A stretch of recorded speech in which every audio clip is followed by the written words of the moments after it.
오늘 아침에 일의 영속적 가치에 대해서 살펴보려고 합니다. 이번 전체 주제가 일의 소명인데요. 어제 저희 아들이 그러더라고요. 누가 그렇게 주제를 잘 정했냐고. 그래서 왜 그러냐 그랬더니 딱 맞는 주제를 정한 것 같다. 직장인으로서 참 고민스럽고 하나님 앞에서 어떻게 서야 할지 참 고민스러운 그런 상황인데 이렇게 정말 그런 문제를 깊이 있게 이렇게 돌아보고 또 더 깊이 집중적으로 살펴볼 수 있는 시간이 너무 좋은 것 같다, 이런 얘기를 하더라고요. 전체적으로 이 부분 우리 전반적으로 이렇게 볼 수 있는 기회가 쭉 되어지면 좋겠다 싶습니다. 여 목사님이 참 정리를 되게 잘 하셨어요, 이 부분을. 그래서 여러분이 책을 사서 이렇게 쭉 따라오시면 좋을 것 같고요. 또 전반적으로 쭉 읽어봐도 그렇게 어려운 문제는, 그러니까 어려운 주제, 그러니까 책을 쉽게 쓰셨겠죠. 네, 그래서 하여튼 쭉 읽어보면 무슨 말인지 잘 이해할 수 있을 것 같아서 좀 그렇게 하면 참 좋겠다, 이렇게 생각이 됩니다. 네, 일의 영속적 가치인데요. 무엇보다 신학이 참 중요하죠. 성경을 보는 관점이 신학에서 나오기 때문에 그래요. 그래서 우리가 올바른 관점을 갖기 위해 겸손함이 되게 많이 필요해요. 겸손함. 개인적으로 주님이 저 개인적으로는 되게 많이 겸손에 대해서 가르치는 것 같아요. 겸손. 계속해서 겸손하라고 이렇게. 예. 겸손함이, 우리는 보통 일반적으로 생각하면 겸손함은 이렇게 그냥 말도 잘 안 하고 좀 웅크려들고 좀 이런 생각을 갖잖아요. 근데 사실 겸손은 좀 다른 차원이에요. 성경에서 말하는 겸손은 좀 다른 차원이죠. 그러니까 세상적으로 다른 사람 앞에서 자기를 낮추고,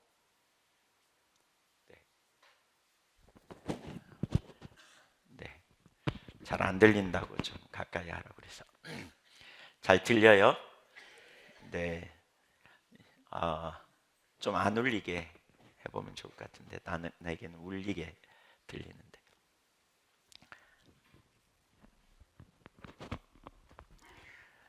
네, 겸손은 뭐냐면 하나님을 완전히 의존하는 거예요.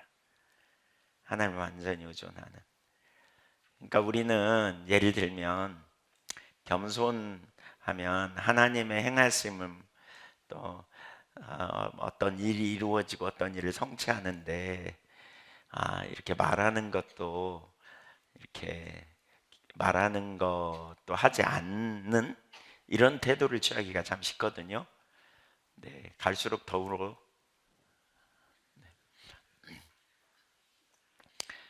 여러분도 울죠? 울리죠? 잘 들려요? 나한테만 여기 이것만 좀 잘 조정해 보면 좋을까. 그 저희가 최근에 이제 지난 송구영 신예배 앞두고 간증을 했어요. 근데 간증하라 그랬더니 아이고 제가 자랑이 될까 봐서요, 뭐 이렇게 말하는 분도 있고 그렇더라고요. 그래서 왜 자랑하냐고, 자랑하지 말라고 제가 그랬어요. 자랑처럼 보이게 될까 봐 뭐 그런 거겠죠. 근데 사실은 겸손하면요, 주님이 행하신 일을 잘 나누는 거 한 개도 어려운 일이 아니에요. 왜냐하면 자기가 한 게 아닌 줄 알기 때문에. 맞죠? 주님이 행하신 일이니까요. 동시에 우리의 초점은 주님께 두고 주님을 의지하는 거죠. 주님을 완전히 신뢰하는 거죠. 주님께 귀를 기울이고. 우리가 점점 가면 갈수록 영적인 혼돈도 되게 많고 여러 가지 위기가 되게 많은 것 같은데, 우리가 그럴수록 더 겸손함으로 주님 앞에 서고 또 배우려는 태도를 가지고 우리가 주님 앞에 집중하는 이런 자세가 되게 중요하다라고 여겨집니다. 특별히 우리가 잘못된 성속 이혼론, 성속에 대한 잘못된 이원론에 빠져서 오랫동안 일에 대한 왜곡된 이해를 가지게 되었어요. 그러다 보니까 믿음이 좋은 성도들은 교회 일이나 교회와 관련된 일이 아니면 다 이렇게 허비하는 것으로. 그래서 어떤 분들은, 믿음이 좋은 분들은 그렇죠. 빨리 직장 그만두고 주님 일 할래요, 뭐 이런 얘기하죠. 그러니까 문제는 올바른 관점을 갖는 것이 되게 중요한데요. 그러니까 그 중에 하나의 이제 중요한 것은 우리 일이 성경적 관점에서 얼마나 중요한가 하는가를 깨닫는 거죠. 그래서 어젯밤에 우리 이제 앞부분에 나눴고요. 오늘은 이제 일의 영속적 가치, 우리가 하는 일이 어떤 가치가 있는 일인가 하는 것을 살펴보려고 합니다. 그러니까 우리가 하는 일이 영원한 가치가 있는 일이다라고 말한다면 우리는 이 땅에서 굉장히 살아가는, 우리가 일하는 것에 대한 강력한 동기를 갖게 될 거예요. 그저 우리가 밥벌이를 위한 수단으로 일을 취급하게 된다면 어떻게든지 돈을 많이 벌어서 먹고 살 거 준비하고 그 다음에 남은 생에는 주님의 교회와 교회 일 혹은 교회와 관련된 일들을 감당하는 것을 우리가 최선이라고 여기는 경우가 허다한 거죠. 그래서 무엇보다 우리 일의 가치를 이해하기 위해서 가장 먼저 우리가 하는 일이 얼마나 오랫동안 남아있느냐 하는 문제와 연결됩니다. 성경은 우리 대부분의 세속 종교는 순환적 세계관을 가지고 있어요. 그러나 우리 기독교는 어떻게 해요? 처음과 끝이 있죠. 직선적 시간관이잖아요. 그래서 종말이 있음을 성경은 말하고 있고요. 그리스도의 재림으로 말미암아 종말이 우리 가운데 성취되는 것이지요.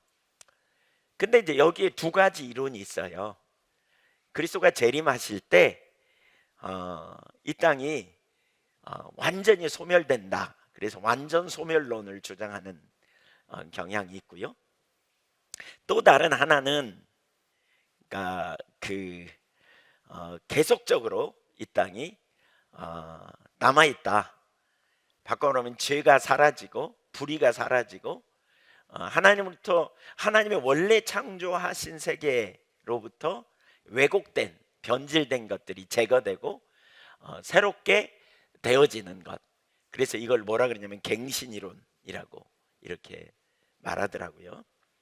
여기 두 가지 이론 중에 하나는 완전 소멸론인데요. 베드로후서 3장 12절 13절을 보면 몇 가지 성경 구절을 예로 들어요. 하나님의 날이 임하기를 바라보고 간절히 사모하라.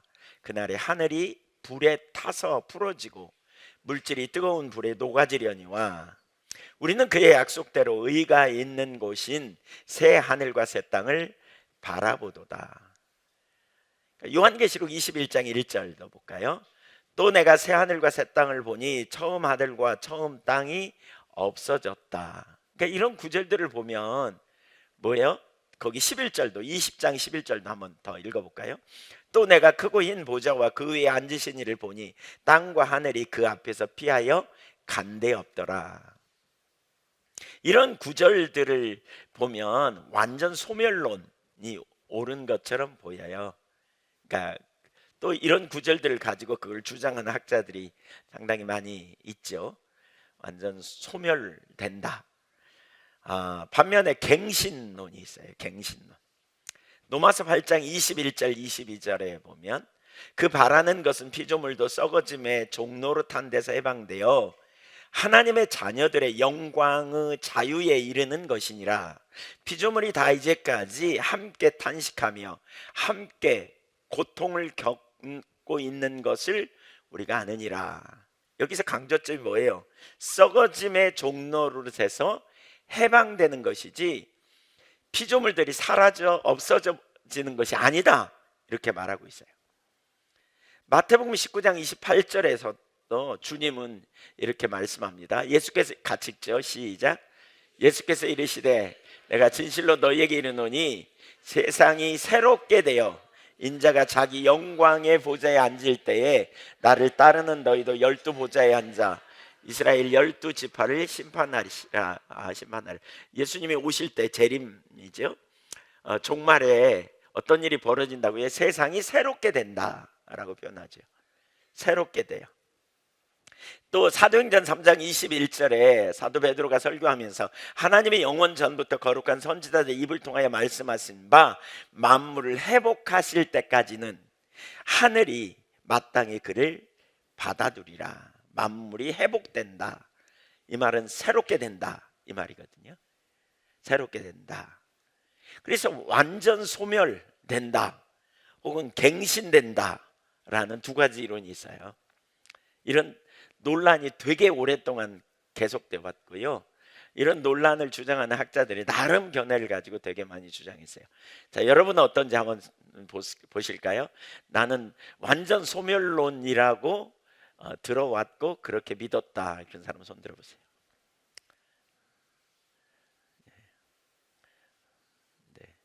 네, 손 내리세요. 나는 갱신된다고 들었다, 그리고 그렇게 배워왔다, 이런 분 손 들어보세요. 네, 손 안 든 분들은 아무 생각 없다, 뭐 이런 건가요? 잘 모른다, 그냥 가봐야 한다, 뭐 이런 건가요? 네, 사실 일반적으로는 여기는 지금 많은 분들이 이렇게 갱신 이론을 이렇게 받아들이는 것 같아요.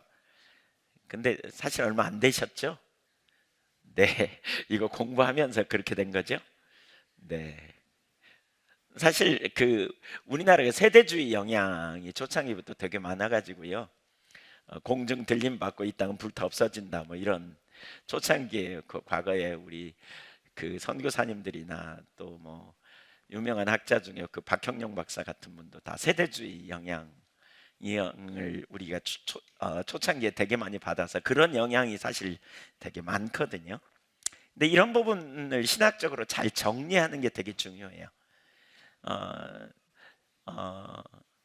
이렇게 세상이 참 혼란스러울수록 이 종말론에 자꾸 문제가 생기거든요. 세상이 어려울수록 이런 세대주의적 신학, 그래서 뭐 이렇게 주님이 언제 오시냐, 주님이 오시는 거 너무 소중하죠. 마라나타, 주 예수여 어서 오시옵소서 우리 소망하고 기다리죠. 근데 자꾸 이상한 방향으로 끌고 가는 게 오늘날 되게 심각한 것 같아요. 자, 현재의 세상과 새하늘, 현재의 죄송합니다. 제가 오늘 왜 이러냐.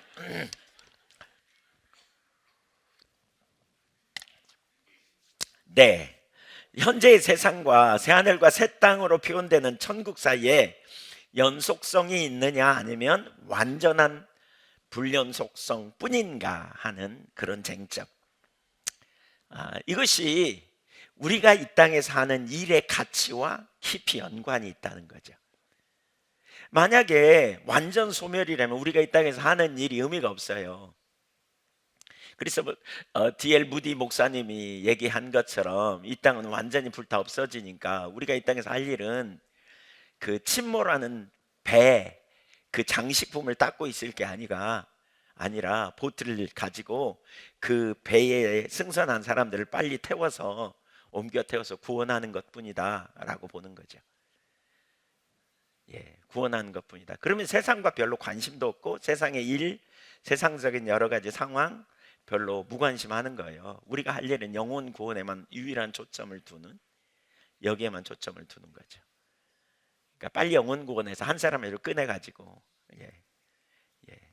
노아 시대 방주처럼 그런 거 만들어가지고 빨리 이렇게 여기에만 우리의 초점을 두는 거죠.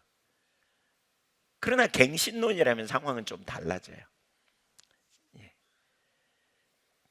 자, 이를 살펴보기 위해서 가장 먼저 할 일은 예수님의 부활의 연속성과 불연속성을 올바로 이해하는 것입니다. 첫째, 예수님의 부활이 모델입니다. 예수님의 부활은 우리 부활의 모델일 뿐 아니라 새로운 창조 세계를 위한 모델입니다. 예수님의 부활이 부활의 첫 열매로서 우리가 정확하게 예수님과 같은 성격으로 부활할 것이고, 예수님의 부활이 하나님의 새로운 창조 세계를 여셨기 때문에, 그래서 예수님의 부활은 우리의 부활뿐 아니라 새로운 창조의 시작이고 보증이고 모델이고 근원이고 원동력이라고 할 수 있습니다. 고린도전서 15장 20절 볼까요? 그러나 이제 그리스도께서 죽은 자 가운데서 다시 살아나사 잠자는 자들의 첫 열매가 되셨도다. 여기 첫 열매가 되셨도다. 수많은 열매가 맺혀질 건데 그 중에 첫 번째 열매 이 얘기죠. 예, 첫 번째 열매. 제가 감을 되게 좋아하거든요. 전에 있던 교회에 감나무가 많았어요. 단감. 그래서 그 가을 여름에 그 장마가 끝나고 나면 이제 이렇게 감이 하나씩 익어요. 그럼 매일 이렇게 쳐다보느라고 이렇게. 예, 그리고 그 따서 먹으면 얼마나 맛있는지 몰라요. 그렇지만 뭐 아쉽긴 하지만 소망이 있어요. 왜냐하면 내일도 익고 모레도 익고 그 다음 어느 날부턴가는 무수히 익을 거니까. 네, 제가 감을 많이 먹어가지고 배가 나왔어요. 살이 확 쪄버리더라고요. 예, 과일 뭐 살 안 찐다고 뭐 이렇게 생각했는데 하루에 10개씩 먹었으니까. 네, 적게 먹은 날이. 네. 자, 첫 열매가 의미하는 바가 뭔가? 여기서 이 고린도전 15장 20절 이승현 박사가 이렇게 설명해요. 바울이 예수에게 적용한 첫 열매라는 표현은 구약에서 추수의 첫 열매로 드려지는 희생 제사의 그 뿌리를 두고 있다. 하나님께 드려지는 첫 열매는 하나님 앞에서 거룩한 것으로 여겨지고 이어지는 전체적인 추수의 시작과 그 추수의 확실한 보증을 의미한다. 그러므로 예수의 부활이 죽은 자들의 첫 열매라는 사실은 예수 안에서 자는 자들이 예수가 경험한 부활을 동일하게 경험할 것이라는 것을 확실히 보증한다. 로마서 6장에도 보면 그렇잖아요. 우리가 예수와 합하여 세례를 받았다. 그래서 함께 장사된 바 되고 함께 살아날 것에 대한, 그래서 우리가 부활할 것에 대한 분명한 말씀을 주고 있죠. 두 번째, 예수님의 부활 이전의 몸과 부활 이후의 몸 사이에 불연속성과 연속성과 불연속성. 그러니까 예수님이 부활하신 이 전과 후에 연속적인, 그러니까 부활하기 전이나 후나 별로 달라진 게 없는 것이 있고요. 부활하기 전과 후가 달라진 영역이 있죠.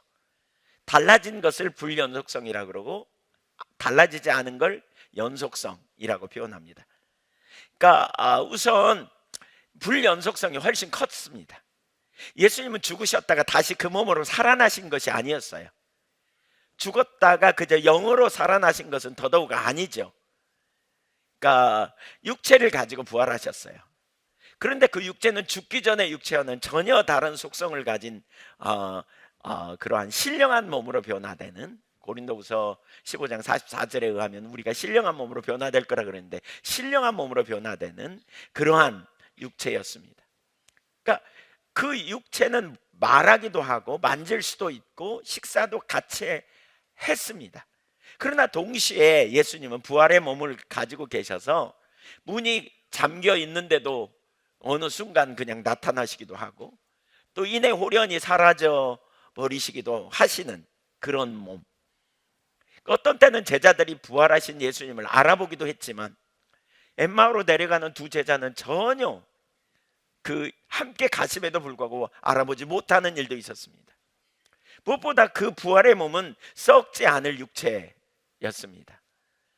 예, 그리고 신령한 몸이죠. 고린도후서 15장 42절부터 44절에 보면 아울러 불연속성이 컸지만 거기에는 연속성도 있었어요. 그러니까 우리가 예수님이 육체의 몸, 그러니까 몸의 부활 얘기할 때 빈 무덤 얘기하잖아요. 빈 무덤. 빈 무덤이 뭘 의미해요? 예수님이 부활했고 영으로 부활했다면 무덤 속에는 여전히 시신이 있어야 돼요. 근데 그 시신이 없었거든요. 그걸 보면 뭘 알 수 있냐면 그 예수님이 십자가에서 죽은 그 이전 몸은 무덤 속에 그대로 남겨진 것이 아니고 육체를 입고 부활하셨다는 사실을 우리에게 보여주는 거죠. 그래서 그 이전의 몸을 가지고 부활하시되 그 몸이 근본적으로 새로운 종류의 몸으로 변화된 것이죠. 그래서 그 도마가 의심하니까 예수님이 그 손과 옆구리에 이제 못자국 그리고 창자국을 보여주셨잖아요. 만져보기도 하시고 그대로 있으셨다는 거죠. 또 예수님이 제자들과 함께 제자들 앞에서 잡수시기도 하고, 이걸 보면 연속적인 모습을 우리가 볼 수 있는 거죠. 우리도 정확하게 예수님처럼 부활하게 될 거라고 성경은 말하고 있어요. 그러니까 빌립보서 3장 21절을 보면 바울 사도는 부활한 몸의 성격을 이렇게 설명합니다. 같이 읽어볼까요? 시작. 그는 만물을 자기에게 복종하게 하실 수 있는 자의 역사로 우리의 낮은 몸을 자기 영광의 몸의 형체와 같이 변하게 하시리라. 그러니까 그리스도께 재림하실 때 그리스도의 몸은 낮은 몸, 이 낮은 몸이라는 표현은 뭐예요? 죄 짓는, 자기중심적인, 세상적인 그런 영역에 열려있는 이런 몸에서 그리스도의 영광의 몸으로, 신령한 몸으로 완전히 변화될 것이라고 말하는 거죠. 부활하신 이후에 그리스도의 형체로 우리가 그리스도의 몸처럼 변화될 거라는 거죠. 그래서 우리의 부활에서도 예수님의 부활과 동일한 성격, 바꿔 말하면 연속성과 불연속성이 나타날 거라는 거죠. 우리도 예수님처럼 하나님의 영광으로 덧입혀질 썩지 않을 영광의 몸으로 부활할 것을 말하고 있는 것이죠. 예수님이 다시 오시기 전에 죽은 성도들은 예수님 재림하실 때 그렇게 부활하여 예수님을 맞이하게 될 것이고, 그때까지 살아있는 성도들은 그러한 영광스러운 몸으로 변화하여 예수님을 맞이하게 될 거라는 거죠. 반면에 우리는 각자의 인격과 기억과 경험을 가지고 부활하는 이런 일이 있을 거라는 거예요. 그러니까 완전히 새로운 존재가 아니라 이제 그것이 무엇인지 정확히 어디까지인지는 모르지만 연속성이 있고 불연속성이 있게 될 거라는 거죠. 네, 신령한 몸으로 변화되는 한 가지 분명한 건 뭐예요? 죄는 안 지을 거예요. 신령한 몸이 될 거니까. 신령한 몸이라는 말은 영의 몸이라는 말인데, 이건 성령의 완전한 통치 가운데 들어가는 몸을 의미하죠. 자, 세 번째, 현재의 창조 세계와 새로운 창조 세계 사이의 연속성과 불연속성. 예수님의 십자가와 부활을 통해서 이루신 하나님의 구속은 모든 하나님의 창조 세계의 구속을 포함합니다. 그러니까 우리는 예수님의 구속을 통해서 우리의 인간만 구원받을 것이라고 생각하는 경향이 있기가 쉬운데요, 성경은 그렇게 말하고 있지 않아요. 성경은 모든 피조물이 구원받을 거라고 말하고 있어요. 그 하나님의 새로운 창조 역사가 그러니까 예수님의 부활과 더불어서 이미 시작됨을 보여주고 있어요. 그러니까 구속의 포괄적 성격, 이 부분은 이제 그 선교적 교회 책 1권에 보면 자세히 다루고 있어요. 사실 그 영역들, 예수님의 그 구속의 성격이 얼마나 포괄적인지 그 중에 한 구절 잠깐 볼까요? 그런 구절들 되게 많은데 사도행전 3장 19절부터 21절까지 한번 보겠습니다. 같이 읽겠어요. 시작. 그러므로 너희가 회개하고 돌이켜 너희 죄 없이 함을 받으라. 이같이 하면 새롭게 되는 날이 주 앞으로부터 이를 것이요, 또 주께서 너희를 위하여 예정하신 그리스도 곧 예수를 보내시리니 하나님이 영원 전부터 거룩한 선지자들의 입을 통하여 말씀하신 바 만물을 회복하실 때까지는 하늘이 마땅히 그를 받아주리라. 여기 21절을 가만히 보세요. 만물을 회복하실 날, 이게 구원의 완성의 날이라는 거예요. 여기 만물. 만물. 인간의 구원만이 아니고요, 만물. 모든 피조물이 그 회복의 날을 기다린다 그러잖아요. 그러니까 만물을 뭐 할 때까지 회복이라고 말하잖아요. 여기 회복이 뭐예요? 잘못된 것을 바로 고치는 일이에요. 그런 의미에서 본다면 갱신 이론을 주장하고 있는 거죠. 만물이 회복되기까지, 예, 그날. 그리고 그 회복의 범위를 뭐라 그랬냐면 만물이라고 말하고 있어요. 잘못된 모든 것이 고쳐지는데 만물이 회복될 것이다. 그리고 그것을 선지자들을 통해 예언하신 것이다. 그 앞부분에 보면 그런 표현이죠. 그러니까 우리 주님이 재림하실 때 어떻게 된다고요? 만물이 회복될 거라는 거예요. 십자가의 대속의 일을 통해서 모든 것이 회복된, 골로새서 1장 15절 이하에서도 이 부분을 다루고 있고, 성경 여러 구절이 단지 인간의 구원만 쏙 그냥 우리만 빼가지고 영원한 나라에 가는 게 아니에요. 모든 창조 세계가, 모든 피조 세계가 다시 회복될 것을 말하고 있는 거죠. 여기 한 가지 중요한 사실이 있어요. 예수님의 부활의 경우처럼 현재의 창조 세계와 새로운 창조 세계에도 연속성과 불연속성이 존재한다는 거예요. 새 창조의 경우에도 우리 몸의 부활과 마찬가지로 예수님의 부활이 그 모델이고 시작이고 원동력이기 때문에, 그래서 모든 피조물이 구속을 경험하고 그리고 새롭게 된다면 새 창조라고 말하죠. 새 창조의 역사에 이전의 창조, 이전의 지금 세계와 옛 창조, 그러니까 옛 땅, 옛 하늘이죠. 지금 우리가 사는 이 땅과 새 창조의 역사, 새 하늘과 새 땅의 차이가 있는데 연속성이 있고 불연속성이 있을 것이다. 이 얘기를 지금 하는 거예요. 이해하시죠? 무슨 얘기인지? 네, 오늘 제게 특별한 은혜가 필요합니다. 왜 이렇게 혀가 잘 안 돌아가는지 모르겠습니다. 네, 중보기도 해주세요. 네. 혓바늘도 돋고 막 지금 그래가지고요. 예, 여기도 뭐가 막 나가지고 그러지 않아요? 네. 우선 예수님의 부활을 통해 시작되고 예수님이 재림하실 때 완성될 하나님의 새로운 창조 세계는 현재의 창조 세계와 대조해 볼 때 불연속성이 훨씬 클 거라는 거죠. 그러니까 우선 가만히 생각해 보세요. 그러니까 우리가 사는 이 땅이 새 창조의 역사로 가기 위해서는 뭐가 제거돼야 될까요? 뭐가 바뀌어야 돼요? 예, 불의와 악.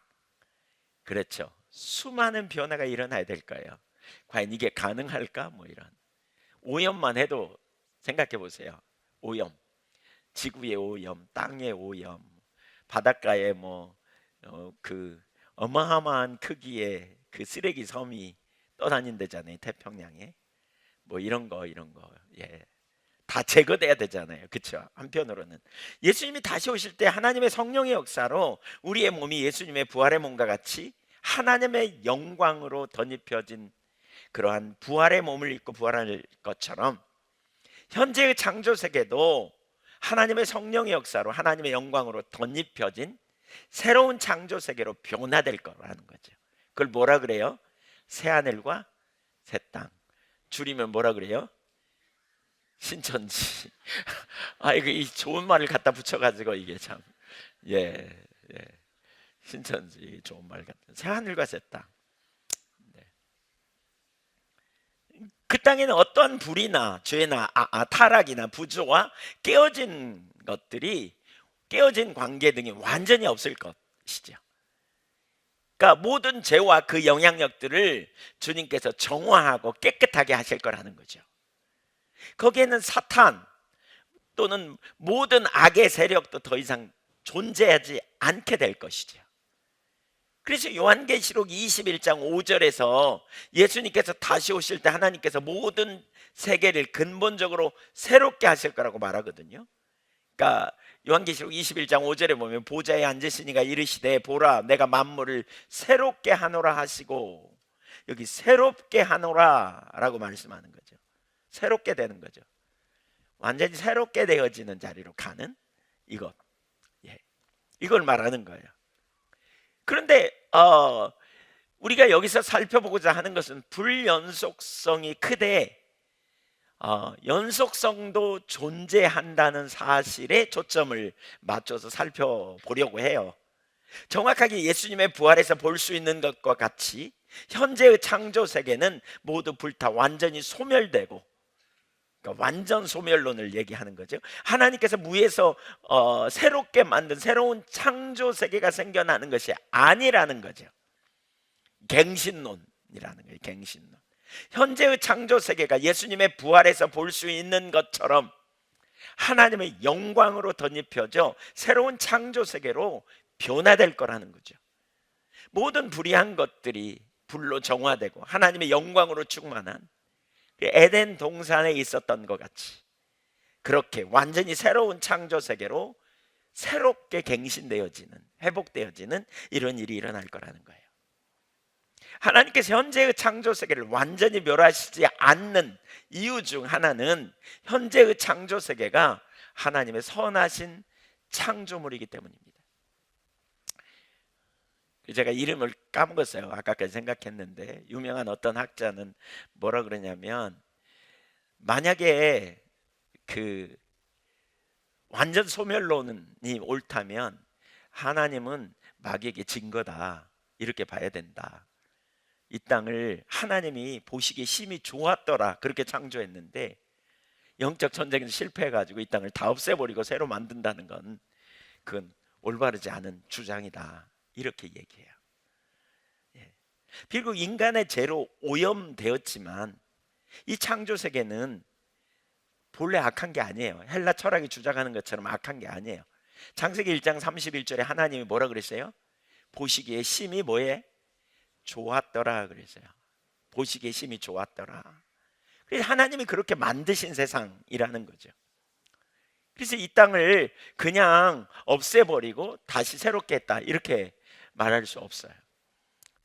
이렇게 하는 게 아니라는 거죠. 더 나아가 예수님을 통한 구원의 성격은 구속, 회복, 새롭게 하는 것입니다. 그래서 요한계시록 21장 5절에 좀 전에 봤지만 내가 만물을 어떻게 하노라? 새롭게 하노라. 그래서 갱신론을 주장하는 이들에게 가장 핵심적인 근거 중에 하나가 사실 이 부분이거든요. 그러니까 요한계시록에 나타나는 이 새롭게 한다라는 단어에 여기 새하늘과 새 땅이라는 새라는 단어가 이전에 있는 것을 새롭게 한다는 것을 의미하는 헬라어예요. 여기에 헬라어에 두 가지, 새롭게 한다는 헬라어가 두 가지 단어가 있어요. 하나는 카이노스이고요, 또 하나는 네오스인데, 카이노스는 뭐냐? 본질의 새로움, 다시 말하면 기존 것이 그대로 있는 상태로의 새로움이고요, 기존 것을 바꾸는 새로움, 새롭게 하는 그러한 새로움이고, 네오스는 근원의 새로움, 그러니까 완전한 새로움을 의미한다는 거죠. 이 요한계시록 21장 5절에 새하늘과 새 땅이라고 할 때 여기 새하늘, 그 새롭다는 말은 헬라어로 카이노스라는 단어를 썼어요. 그러니까 하늘과 땅이 기존의 것을 완전히 없애버리고 새롭게 한다는 말이 아니라 기존의 것을 질적으로 새롭게 한다, 이런 의미인 거죠. 카이노스라는 단어. 그래서 하나님께 새로운 만물을 창조하시는 것이 아니라 완전히 없애버리고 불태서 다 그냥 꼬실러버리고 완전히 제로 베이스에서 다시 시작하는 게 아니라 기존의 만물로부터 죄의 모든 흔적과 그 영향력을 깨끗하게 지우시고 완전히 새롭게 하시는 것으로 이해해야 옳다는 거죠.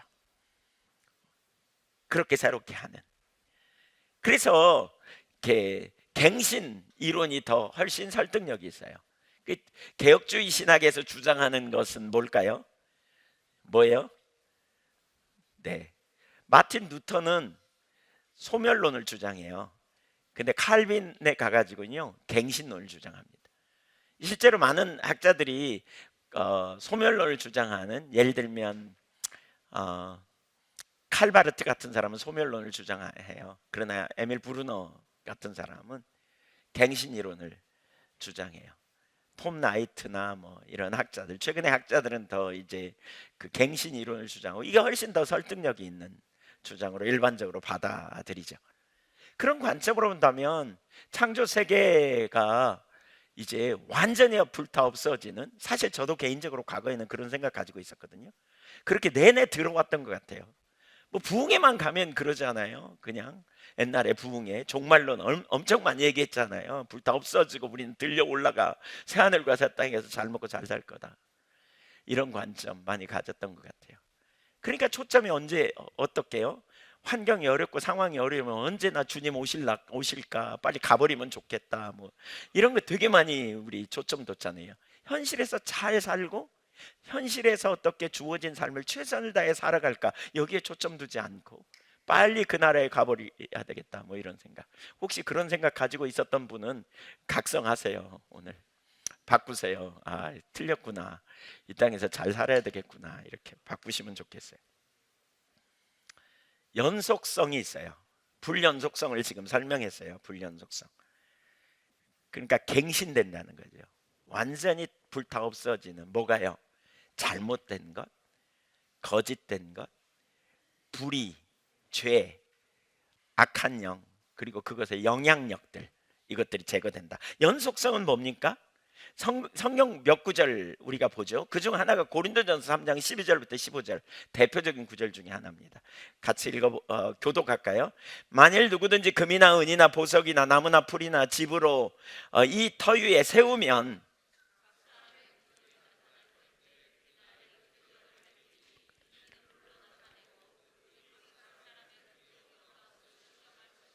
만일 누구든지 그 위에 세운 공적이 그대로 있으면 상을 받고, 누구든지 그 공적이 불타면 해를 받으리니 그러나 자신은 구원을 받되 불 가운데서 받은 것 같으리라. 이 구절은 마지막 날에 대한 예언입니다. 종말에 있을 예언. 큰 건축물에 불이 나서 어떤 부분들은 잿더미로 변해버리고 어떤 부분들은 견고하게 남아있는 이미지를 보여주고 있죠. 바울은 현세와 내세의 연속성 혹은 불연속성에 관하여 생생하게 말하고 있습니다. 그러니까 그대로 남아있는 게 있는가 하면 불타 없어질 것이 있다는 거죠. 모든 것이 다 불타 없어지고 완전히 깡그리 없어지고 새롭게 시작하는 게 아니고요. 예, 하나님 백성으로서 우리가 이 땅에서 선하고 의롭고 그리고 하나님 기쁘시게 하는 뜻을 따라 살아가며 또 그러한 하나님 주신 은사와 능력을 가지고 이 땅에 성실하게 만들어낸 그러한 작품들, 또 그러한 일들 남아있을 거라는 거죠. 그게 무엇인지 구체적으로 우리가 분명하게 성경에 나와 있진 않지만 그래도 남아있을 거라는 거예요. 그게 거기 금이나 은이나 보석이나 이런 걸로 되어 있다면 그건 불로 타지 않잖아요. 거기 있을 거라는 거죠. 이런 관점으로 이렇게 우리가 베드로 후서 3장 12절 13절도 같은 관점에서 이해할 수 있어요. 그러니까 아까 베드로후서 3장 12절 13절을 보면 이렇게 잿더미로 변할 것이다, 다 타버릴 것이다, 그래서 완전 소멸론을 주장하는 것처럼 보이는데요. 그러니까 노아의 홍수 심판을 배경으로 하거든요. 베드로서 3장 12절 10절에서 13절은 노아의 홍수를 배경으로, 그래서 6절에 보면 이렇게 말하고 있어요. 이로 말미암아 그때의 세상은 물이 넘침으로 멸망하였으되. 그러니까 홍수를 통하여 세상은 하나님의 심판을 받았지만 완전히 사라진 게 아니잖아요. 범죄한 인간들과 그 흔적들을 심판하고 정결하게 함으로써 세상이 새롭게 된 것처럼 주님의 재림 때에도 부패한 세상을 불로 깨끗하게 하여 정결하게 만든다는 것이죠. 이런 관점으로 거기도 이해할 수 있는 것이죠. 톰 나이트 박사가 이 부분을 잘 표현하는데 제가 쭉 읽어봅니다. 분명히 이것은 데살로니가후서 2장, 로마서 2장에서 바울이 묘사한 다른 위대한 심판 장면들과 꽤 비슷한 그림이다. 물론 전 세계적인 심판의 날이 장차 도래할 것이라는 관념은 로마서 14장 10절과 고린도후서 5장 10절 같은 본문들을 통해서도 낯익은 관념이다. 그러나 그 밖에 다른 어디에서도 우리는 불에 의한 심판의 순간을 지나서 현세에서 행한 일과 창조주 하나님이 만들고자 하는 새로운 세상과의 연속성에 대한 이토록 강력한 인식을 보지 못한다. 잘 지어진 집들은 살아남게 될 것이라고 바울은 말한다. 달리 말하면 그러한 집들은 창조주가 의도하고 있는 장차 도래할 세상의 일부가 될 것이라고 말이다. 터를 놓는 것이든 집을 짓는 것이든 선하고 신실한 사도적 사역은 살아남게 될 것이다. 그러니까 이 고린도전서 3장을 보면 연속성을 보여주는 가장 핵심적인 구절이라는 거죠. 톰 나이트 지금 그 얘기하는 거예요. 무엇인가 남게 될 거라는 거예요. 그날에 불을 지나가도 남게 되는 일이 있게 될 거다. 일의 신학 성경 주석, 어제 여목사님 나누셨죠. 두란노에서 나온 4권의 책으로 된 그 일의 주석 성경 주석이 있는데, 거기 보면 이렇게 말해요. 성경 전체를 통틀어 세속적인 일의 영속적 가치를 가장 고지곳대로 언급한 구절일 것이다. 지상에서 우리가 그리스도의 방식을 따라 일을 수행하는 한 이 일은 영속적인 가치를 지닌다. 그러니까 우리가 하는 일이 영원히 남을 수 있다는 거예요. 영원히. 그래서 우리가 하는 일의 영속적인 가치를 바로 여기서 찾을 수 있다는 거죠. 그냥 이 땅에서 밥벌이 하고 그냥 임시로 우리 마치 그 나그네처럼 살면서 텐트 치고 살면서 그냥 밥 좀 하고 그냥 겨우 밥만 먹고, 그리고 새하늘과 새 땅을 우리가 사모하고 가다가 공중 들림 받아서 쑥 가버리는, 이게 아니고, 예, 우리가 사는 이 땅에 우리가 하는 일이 이제 그 새하늘과 새 땅에서도 남게 되는 그런 가치가 있는 일이 될 거라는 거예요. 그러면서 계속해서 좀 읽어볼게요. 하나님께서 모든 신자들이 어떠한 환경에 처해 있든지 일을 할 수 있도록 부르셨으며, 그러한 부르심을 성취할 수 있도록 구체적인 은사를 부어주셨다. 하나님께서는 우리가 이 은사를 하나님의 목적에 부합하도록 책임감 있게 사용하길 기대하시며, 또한 우리의 일을 점검하실 것이다. 그리고 우리가 하나님께서 주신 은사와 은혜에 힘입어 일을 탁월하게 해낸다면 그 일은 영원한 하나님 나라의 일부가 될 것이다.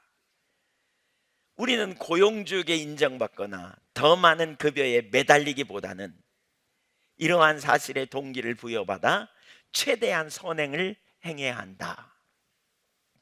여러분 보세요. 자, 이거 보세요. 저는 이게 이제 우리에게 소명이라고 생각해요. 소명. 그러니까 이 땅에서 우리가 살아가며 일의 소명을 갖는 아주 중요한 근거가 그건 거죠. 내가 하는 일이 영원한 하나님 나라. 특별히 성경은 드라마다라는 책에도 나오지만 우리의 목적을 요한계시록 21장 5절 만물을 새롭게 하노라, 이게 이제 우리의 목적이라고 말하거든요. 우리가 이 땅에서 살면서, 그러니까 새하늘과 새 땅에 알맞는 그러한 그 영원한 하나님 나라를 위해 우리가 이 땅에서 사는 거죠. 그러니까 우리의 사역, 우리의 이 땅에 사는 삶의 초점이 바로 거기에 있어야 된다는 거죠. 그러니까 그러한 영원한 나라, 하나님 나라의 일부가 될 것을 바라본다면 우리는 이 땅에서 어떻게 살아야 될지 올바로 선택해야 된다는 거죠. 여기 이 글에서 뭐라 그러냐면 고용주에게 인정받거나 더 많은 급여에 매달리기보다, 이런 표현이 있어요. 오늘날 사실 많은 사람들이 일하는 목적은 뭐예요? 더 많은 급여에 초점이 있죠. 그래서 어떻게 윗사람에게 잘 보여가지고 더 많이 직급이 올라가고 더 많이 뭔가를 누리게 될까. 그래서 돈 많이 벌어가지고 조기 은퇴하고 멀리 가서 뭐 여행하고 뭐 이렇게 사는 것이 행복이라고 생각하잖아요. 많은 분들이, 사실 은퇴한 많은 분들이 그래요. 은퇴 아직 안 한 분들은 모르겠지만 저도 아직 잘 몰라요. 근데 은퇴한 많은 분들이 그래요. 아침에 일어나서 할 일이 없으니까 죽을 것 같더라는 거죠. 먹고 살 게 없어서가 아니라 어디론가 일하러 간다는 건 굉장한 행복이다. 이런 표현하는 거 들어보셨죠? 네, 안 들어보셨나요? 네. 아마 들어보셨을 거예요. 가서 물어보세요. 예. 그런 분들 있으면. 예. 그러니까 이러한 사실의 동기를 받아 우리가 최대한 선행을 행해야 된다. 그러니까 이것이 우리 분명한 이러한 가치관이 분명한 사람, 이러한 관점이 분명한 사람은 소명을 따라 사는 사람들이에요. 사실 오늘날 이런 사람들을 통해서 하나님의 나라가 넓혀지고 하나님 뜻이 성취된다고 할 수 있어요. 제가 보니까 되게 중요한 게 이거더라고요. 결국요, 우리가 올바른 신학적 견해를 가지고 우리가 이 땅에서 살면서 우리가 무엇을 목적으로 살아야 하는가, 인생의 그 방향성, 삶의 목적을 분명히 정하는 일이 일어나야 돼요. 제가 볼 때 청년 때 혹은 그 전에 이런 일이 일어나는 게 참 중요하다는 생각이 들어요. 그래서 어떤 하나님 나라와 영광을 위해 우리에게 주신 재능과 달란트와 이제 내일 그 일의 소명을 구체적으로 어떻게 찾을지 이런 부분 좀 나누겠지만, 그런 부분들 우리 가운데 구체적으로 보여질 때 그 자리 가서 일하는 거예요. 누구를 위해요? 하나님의 나라와 영광을 위해. 그렇죠? 예, 그러니까 그런 사람들이 모여서 함께 일하는 자리는 행복할까요? 불행할까요? 다툼이 있을까요?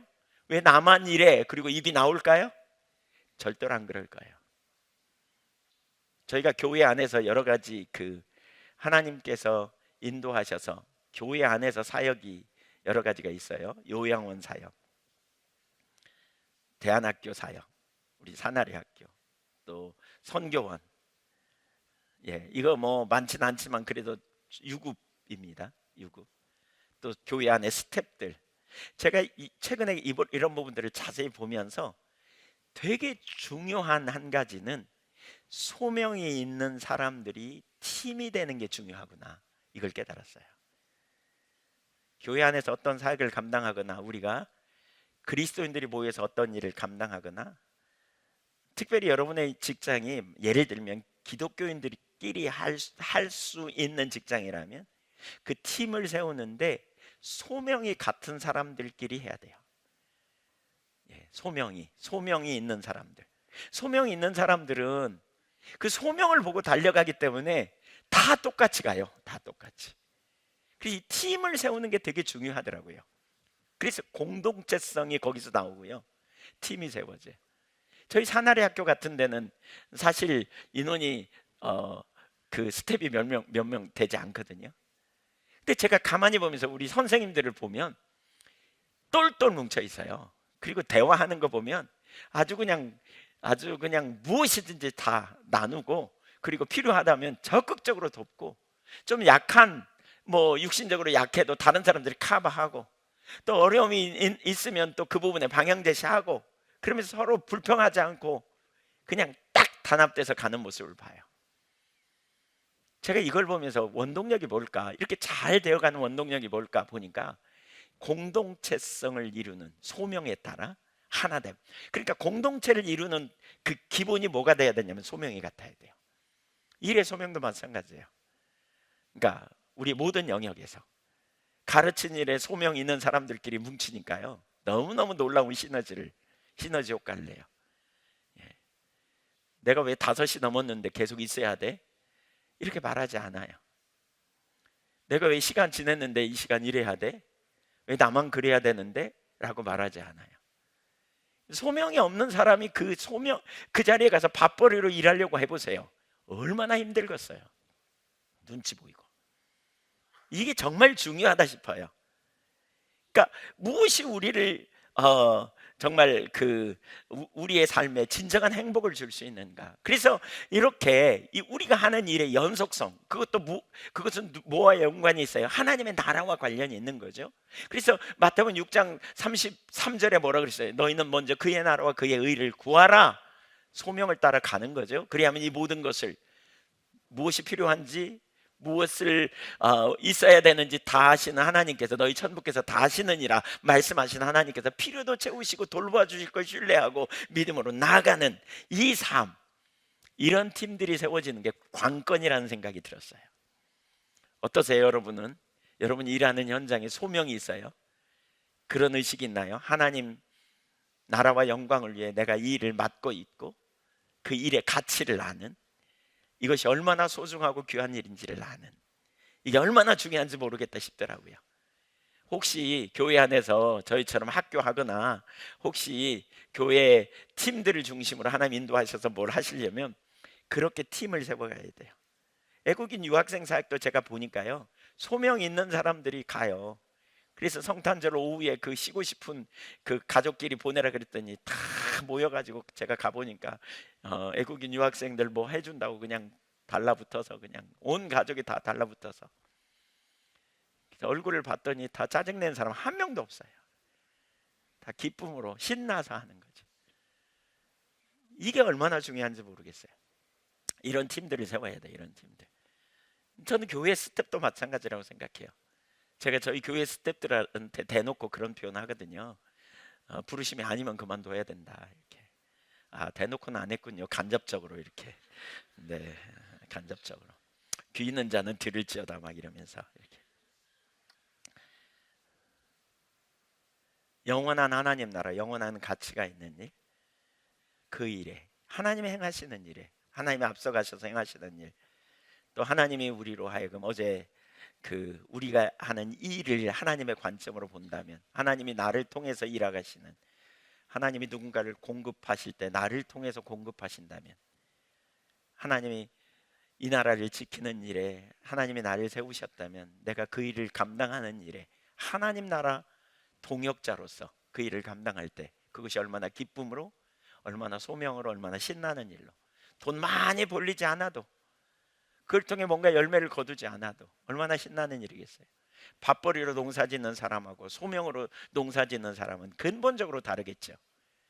밥벌이로 농사짓는 사람은 거기다가 그냥 비료 몽땅 넣고 성장 촉진제 주고 막 몸에 좋든 안 좋든 상관없이 그냥 많이 열매 맺히도록 그냥 농약도 몽땅 넣어가지고 그냥 하고. 그러나 소명으로 하는 사람은 몸에 안 좋은 걸 알면 안 하겠죠. 적당량을 지키면서 하겠죠. 자기 먹을 것과 팔 것을 따로 구분해서 하지 않겠죠. 소명으로 하는 사람은. 식당도 마찬가지잖아요. 밥하는 분들도 거기다 조미료 잔뜩 넣어가지고 그냥 맛만 좋게 하고 자기네 먹을 것은 따로 끓여갖고 먹고. 네, 저는 그런 식당 가봤습니다. 자기네 먹을 건 따로 끓이더라고요. 돈벌이와 소명과는 완전히 다른 거죠. 그러면서 하나님 나라와 영광을 위해 내가 일하는 그러한 삶으로 우리가 나아가는 것이 얼마나 신나고 놀라운 일인가라는 거죠. 소명으로 일하는 게, 소명으로. 이런 이 또 다른 구절을 좀 볼까요? 연속성을 가르치는 고린도전서 15장과 고린도서 5장인데요. 사도 바울은 우리 몸의 부활과 창조 세계가 새롭게 되는 것을 같은 용어를 사용하고 있어요. 고린도전 15장 53절 54절 읽어볼까요? 시작. 이 썩을 것이 반드시 썩지 아니할 것을 입겠고 이 죽을 것이 죽지 아니함을 입으리로다. 이 썩을 것이 썩지 아니함을 입고 죽지 아니함을 입을 때에는 사망을 삼키고 이기리라고 말씀하신 말씀이 이루어지이다. 이 썩을 것, 썩을 몸이죠. 몸. 썩을 몸이 썩지 아니할 몸을 입을 것이다 그랬어요. 여기서 연속성을 강조하기 위해 우리 몸의 부활을 4번에 걸쳐서 영광의 몸을 믿는 것으로 표현하죠. 그래서 여기 그 토토라는 그것이라는 단어, 이것이라는 단어를 4번이나 사용하죠. 이승현 박사가 이 부분을 지적하면서 이렇게 말해요. 여기서 바울은 부활의 몸이 바로 부활하기 전의 몸과 연속성을 가지고 있음을 강조하기 위하여 헬라어 단어 토우토, 그것이 그것을 이라는 뜻이에요. 연속해서 4번 사용한다. 다시 말하면 성도들의 부활에서 불명예와 약함과 죽음을 경험하고 썩어져야 할 그들의 자연적인 몸이 소멸되고 새로운 몸이 창조되는 것이 아니라 그들의 자연적인 몸이 예수의 영적인 몸이 소유한 영광과 강함과 썩지 않는 영생으로 덧입혀지게 되는 것이다. 새로운 몸으로 덧입혀진다라는 거죠. 고린도후서 5장에서도 부활을 이렇게 말하는데요. 뭐냐면 입는 것, 덧입혀진다라는 표현을 해요. 네. 그러니까 죽을 것이 생명의 삼킨 바 될 것이다 라고 하면서 우리가 그날을 탄식하며 사모한다 이렇게 말하는데, 읽어볼까요? 2절, 참으로 우리가 여기 있어 탄식하며 하늘로부터 오는 우리의 처소로 덧입기를 간절히. 이 바울의 열망을 보세요. 우리가 이런 태도가 필요해요. 사실 덧입기를 사모하는 거죠. 죄 가운데 유혹 앞에 연약한 우리가 변화되기를 원하는, 간절히 사모한대요. 간절히 사모한대. 신령한 몸으로 변화되기를. 여러분 그날이 오기를 사모하십니까? 여기가 좋사오니 뭐 혹시 그런 거 아니에요? 네, 간절히 사모하는 거예요. 이렇게 이 부분 3절, 우리가 벗은 자들로 발견되지 않으려 함이라. 참으로 이 장막에 있는 우리가 짐진 것 같이 탄식하는 것은 벗고자 함이 아니요 오히려 덧입고자 함이니 죽을 것이 생명에 삼킨 바 되게 하려 함이라. 그러니까 여기서 연속성을 분명하게 볼 수 있어요. 리차드 헤이스는 고린도전서 15장과 고린도서 5장의 위 구절에서 나오는 부활의 성격과 현재의 몸의 부활의 몸의 연속성을 고린도전서 주석에서 이렇게 표현하는데, 읽어봅니다. 제가 읽겠습니다. 우리의 현 존재는 단순히 없어지지 않을 것이다. 새롭고 영광스러운 옷을 입는 비유는 우리의 죽을 몸이 없어지지 않고 에워싸여져서 어떤 방식으로든 종말론적인 부활의 생명으로 변화될 것을 암시한다. 예, 이것이 창조 세계를 버리시는 것이 아니라 그것을 구속하신 하나님의 신비한 계획의 일부이다. 부활 때 우리의 흠 많은 몸이 변화되어 불멸을 입을 때 죄와 죽음의 세력에 대한 하나님의 오래된 약속이 성취될 것이다. 그러니까 오래된 약속이 성취되어져서 우리가 신령한 몸으로 변화되는 이것을 말하고 있는 거죠. 근데 이것이 연결되어져서, 이것과 연결되어져서 로마서 8장은 사도 바울은 로마서 8장에서 창조 세계의 최종적인 구속을 우리의 몸의 부활과 정확하게 같은 용어로 표현하고 있다는 거죠. 그러니까 같은 용어로 여기 피조물이 고대하는 바는 피조물도 사모한대요. 여러분 피조물도 사모하는데 우리도 사모해야 되지 않겠어요? 최근에 개인적으로 제가 하나님의 임재, 하나님의 함께 하심이라는 관점으로 성경을 쫙 이렇게 보면서 이 하나님의 임재가 얼마나 큰 능력인가를 보겠더라고요. 하나님의 임재의 능력을 진짜 하나님의 사람들은 그토록 사모하고 열망했어요. 여러분 이 다음에 우리가 천국에 가면 받을 상급이 뭡니까? 심판과 상급이 뭐냐면요, 하나님과 함께 계시냐 하나님과 분리되느냐예요.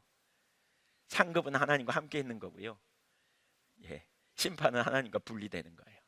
영원히 멀어지는. 예수님의 십자가 짊어지실 때 고린도후서 5장 21절에 이런 표현을 하잖아요. 하나님이 죄를 알지도 못하신 자로 죄를 삼으셨다 그러잖아요. 예수님이 죄의 그 자체가 되셨어요, 십자가에서. 근데 그때 무슨 일이 벌어져요? 무슨 일이? 제자들이 다 떠나버리고요, 백성들이 예수님을 십자가에 못 박으라고 욕하고 그러고요, 심지어 강도까지도 그러잖아요. 제일 마지막에 예수님이 뭐라 그래요? 엘리 엘리 라마 사박다니, 내 하나님 내 하나님 어찌하여 나를 버리십니까? 죄는 하나님과 분리해요. 심판은 하나님과 분리해요. 고통도 있지만 분리해요, 분리. 하나님과 함께 하심이 우리에게 얼마나 놀라운 능력인지, 하나님과 함께 하시면 얼마나 놀라운 능력인지, 이게 참 너무너무 중요하더라고요. 그러니까 새하늘과 새 땅에서 하나님과 함께 있는 것, 요한계시록 21장 3절 4절에 보면 하나님이 그 장막이 있고 우리가 거기서 하나님이 함께 계시고 우리는 그의 백성이 되고 그분은 우리 하나님이 되고 라는 표현이 있잖아요.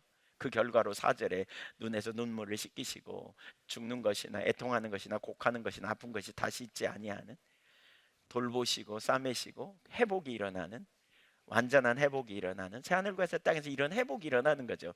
다시는 우는 일 없는 거죠. 새하늘과 새 땅에서는 다시는 고통받는 일이 없는 거예요. 새하늘과 새 땅에서는 헤어지는 일도 없어요, 다시는. 이게 불연속성이죠. 그러나 우리는 그날에 하나님과의 온전한 관계성 안에서 신령한 몸으로 변화되는, 여러분 그날을 사모하십니까? 별로 안 사모하시는 것 같은데. 피조물도 사모한다는 거예요. 피조물도. 고대하는 바 하나님의 아들들이 나타나는 것이니 피조물이 허무한데 굴복하는 것은 자기 뜻이 아니요 오직 굴복하게 하시는 이로 말미암음이라. 그 바라는 것은 피조물도 썩어짐의 왕노로 종로로 탄 데서 해방되어 하나님의 자녀들의 영광의 자유에 이르는 것이니라. 하나님의 자녀들의 영광의 자유에 피조물도 썩어짐의 종로로 탄 것을 벗어버리고 그렇게 가기 원한다는 거죠. 피조물이 다 이제까지 함께 탄식하며 함께 고통을 겪는 것을 우리가 아느니라. 그뿐 아니라 또한 우리 곧 성령의 처음 익은 열매를 받은 우리까지도 속으로 탄식하여 양자 될 것 곧 우리 몸의 속량을 기다리느니라. 여기 보면 탄식한다는 표현이 이 단어가 신약성경에 4번 나오는데요. 고린도후서 5장 2절부터 4절 아까 좀 전에 살폈죠. 그리고 여기에 2번, 로마서 8장에 2번. 모두 우리의 부활과 모든 피조물의 최종적인 구속을 기다리고 소망하는 자세와 관련해서 나옵니다. 그날이 빨리 임하기를 간절히 소망하는, 그날이 빨리 임하기를 소망하는. 바울도 그랬잖아요. 내가 간절히 바라는 거 고린도후서 5장 2절에 덧입기를 바란다고. 신령함으로 변화되기를. 그러면서 이 로마서 8장에서 뭐라 그래요? 우리 몸의 부활을 몸의 속량, 즉 몸의 구속이라고 표현하고 있습니다. 그러니까 이 구절들을 보면 우리도 우리 부활에서의 연속성뿐 아니라 현재의 창조 세계와 새 창조 세계 사이의 연속성도 볼 수 있다는 거죠. 톰 나이트는 이렇게 말합니다. 이 구절을 가지고 이 구절에 대해서 단도직입적으로 말하자면 창조는 구속되어야 한다. 구속되어야 한다. 즉 공간이 구속돼야 하고 시간이 구속돼야 하고 물질이 구속돼야 된다. 왜? 죄로 인해 타락했으니까. 하나님은 자신이 만드신 시간, 공간, 물질의 창조기를 보고 심히 좋다고 하셨고, 비록 현재의 타락과 부패로부터 이 세상을 구속한다는 것은 우리가 상상조차 할 수 없는 변화를 의미하지만, 우리는 이러한 창조 구속이라는 의미가 하나님이 시간, 공간, 물질에 대해서 그래 애썼어, 그런대로 좋았지만 이젠 상태가 나빠진 게 분명하니까 그냥 포기하고 대신에 시간과 공간과 물질이 없는 세계로 가자라고 말씀하신다는 것이 아님을 확신할 수 있다. 만약 하나님이 정말로 자신이 창조하신 시간, 공간, 물질의 세계를 거절하는 것이 아니라 구속하기를 원하신다면, 깨끗하고 새롭게 하기를 원하신다면 우리는 이 질문에 부딪히게 된다. 그 구속, 그 치유, 그리고 그 변화를 지금 우리가 축하한다면, 그럼으로써 하나님의 최종적 의도를 제대로 예견한다면 그것은 어떤 모습이겠는가? 그러니까 만약에 연속성이라면, 그렇죠? 갱신되어지는 거라면 우리 이 땅에서 어떻게 살아야 하겠는가 하는 거예요. 우리 이 땅에서 어떤 태도와 자세를 가지고 취해야 되는가? 사실 여러분, 이 종말론이 되게 중요하잖아요. 종말론에 따라서 사람들이 이 땅의 삶이 결정되거든요. 과거에 1992년 10월 28일 휴거 그거 할 때 거기에 함께 이렇게 가까이 했던 사람들은 어떻게 해요? 일상의 삶을 제대로 했어요? 아니요. 다 그냥 재산 정리하고요, 갈 거 다 준비하고요, 뭐 이렇게 간 거죠. 그날을 사모하고 간 거. 그러니까 종말론이 되게 중요해요. 어떤 관점을 갖느냐가 되게 중요해요. 근데 계속된다면 어떻게 될 것인가? 그러니까 갱신되어진다면 우리가 어떻게 해야 되고 또 그 상태가 무엇이겠는가 하는 거죠.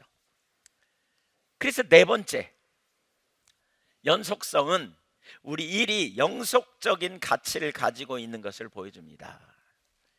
이제 우리 일이 영속적인 가치를 가지고 있는 것을 보여줍니다. 새 하늘과 새 땅은 갱신되어진다. 예. 그렇다면 우리가 이 땅에서 하는 모든 일도 남아있을 가능성이 있다 없다? 있다. 자, 그럼 여러분께 여쭤볼게요. 없어지면 좋겠어요? 있으면 좋겠어요? 여러분의 삶을 뒤로 돌아해서 지금까지 해온 일을 돌아보십시오. 없어지면 좋겠어요? 남으면 좋겠어요? 아니, 바꿔 얘기할게요. 없어질 것 같아요? 남을 것 같아요? 남을 것 같아요? 네. 참고로 남겨지는 것은 죄와 불의와 그 영향력은 다 사라집니다. 그러면 남을 것 같습니까? 없어질 것 같습니까? 네, 가봐야 알아요. 네, 하나님이 새 창조 세계와 현재의 창조 세계 사이에도 불연속성이 훨씬 클 거라는 거죠. 그러니까 훨씬 클 거예요. 불연속성이. 그 세계는 예수님의 부활처럼 하나님의 영광으로 옷 입혀진 새로운 창조 세계가 될 것입니다. 그리고 예수님께서 다시 오실 때 하나님께서 그렇게 근본적으로 새롭게 하실 것입니다. 그러니까 아까 요한계시록 21장 5절처럼 만물을 새롭게 하노라 그랬죠. 만물을 새롭게 하노라. 동시에 그 두 세계 사이에는 연속성도 존재할 거라는 거죠. 그럼 현재의 창조 세계와 새 창조 세계에 존재하는 연속성, 그것이 무슨 말인가?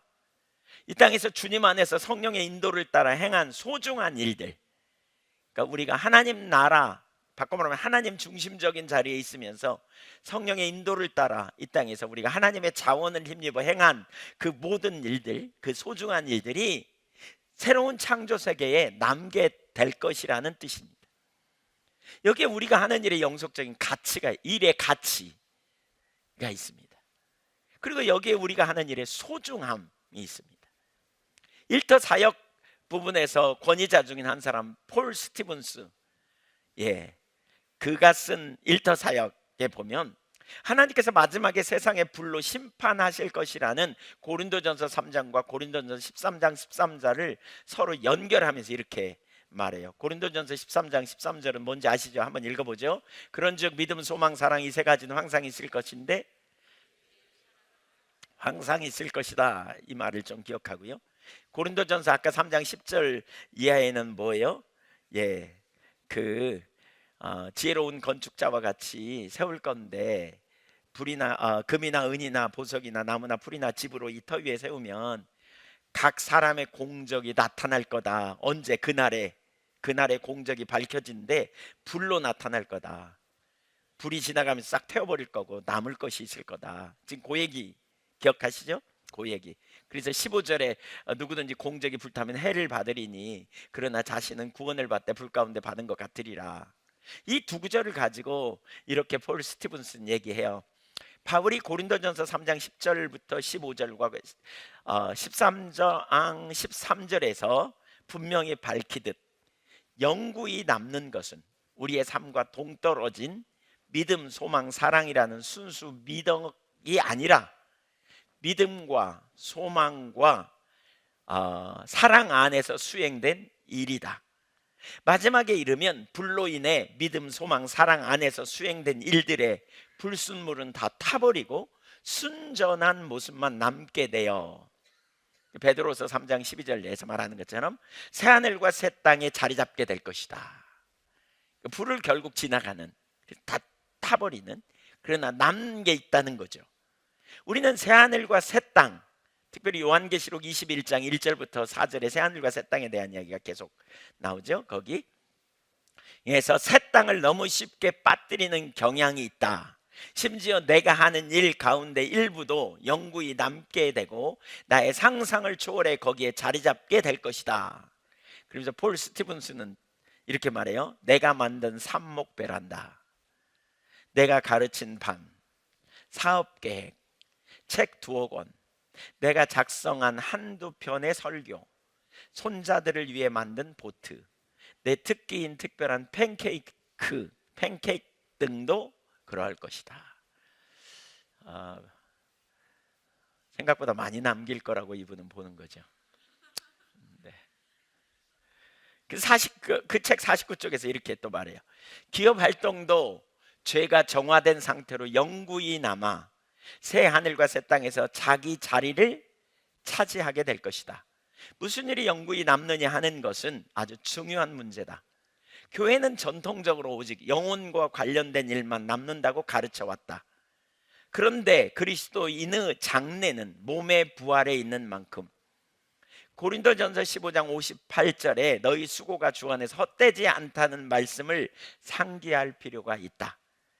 미로슬라브 볼프가 말하듯이 현재 질서와 장래 질서 사이의 연속성 혹은 불연속성이 이르 신학을 개발하는데 핵심 사안의 하나다. 그러니까 계속된다는 관점에서 본다면 우리가 이를 어떤 태도로 대해야 될지를 깨닫는 핵심 사안이라는 거죠. 그러면서 그 고린도전서 15장 58절 좀 뒤에 나와요. 너희 수고가 주 안에서 헛되지 않다. 이 말은 우리가 사는 날 동안만 있는 게 아니고 끝나고 나면 수사가 없어지는 게 아니고 혹은 우리가 이 다음에 가서 받을 상급이라고 말하는 그것이 아니고 그걸 이제 다른 관점으로 연속성의 관점으로 남을 거라는 거죠. 그 얘기입니다. 그 여목사님 자신의 이야기를 그 책에 이제 써놨는데 여기 새 하늘과 새 땅의 비즈니스도 있을 수 있겠다 이런 생각을 하게 됐다는 거죠. 우리의 보화를 하늘에 쌓아두라 주님이 이렇게 말씀하셨는데 새 하늘과 새 땅에서도 그런 비즈니스가 있을 것이라고 깨닫게 됐다는 거예요. 그러니까 마태복음 6장 19절, 20절, 21절 보세요. 그러니까 그런 염두에 두고 이 구절 읽어보세요. 시작. 너희를 위하여 보물을 땅에 쌓아두지 말라. 거기는 좀과 동록이 해하며 도둑이 구멍을 뚫고 도둑질 하느니라. 오직 너희를 위하여 보물을 하늘에 쌓아두라. 거기는 좀이나 동록이 해하지 못하며 도둑이 구멍을 뚫지도 못하고 도둑질도 못하느니라. 내 보물 있는 그곳에는 내 마음도 있느니라. 예, 보물 하늘에 쌓아두라. 왜 하늘에 쌓아두라 그럴까? 보물을. 누가복음 12장 32절 33절 적은 무리여 무서워 말라. 너희 아버지께서 그 나라를 너희에게 주시기를 기뻐하시느니라.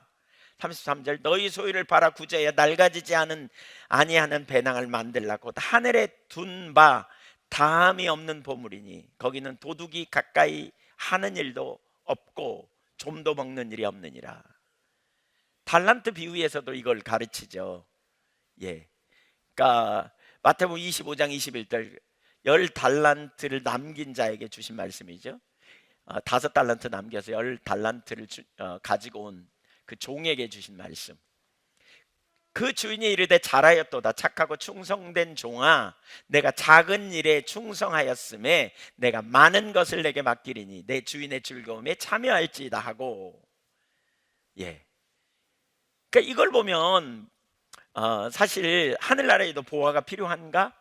그러나 하나님이 새 하늘과 그 새 창조의 역사, 새 하늘과 새 땅, 그리고 일의 연속성, 선교적 교회적 그런 관점으로 볼 때 이것이 더 분명하게 우리 가운데 그 땅에 영원히 남겨져 있을 것일 수 있다는 사실을 깨닫게 되었다. 이렇게 표현하고 있어요.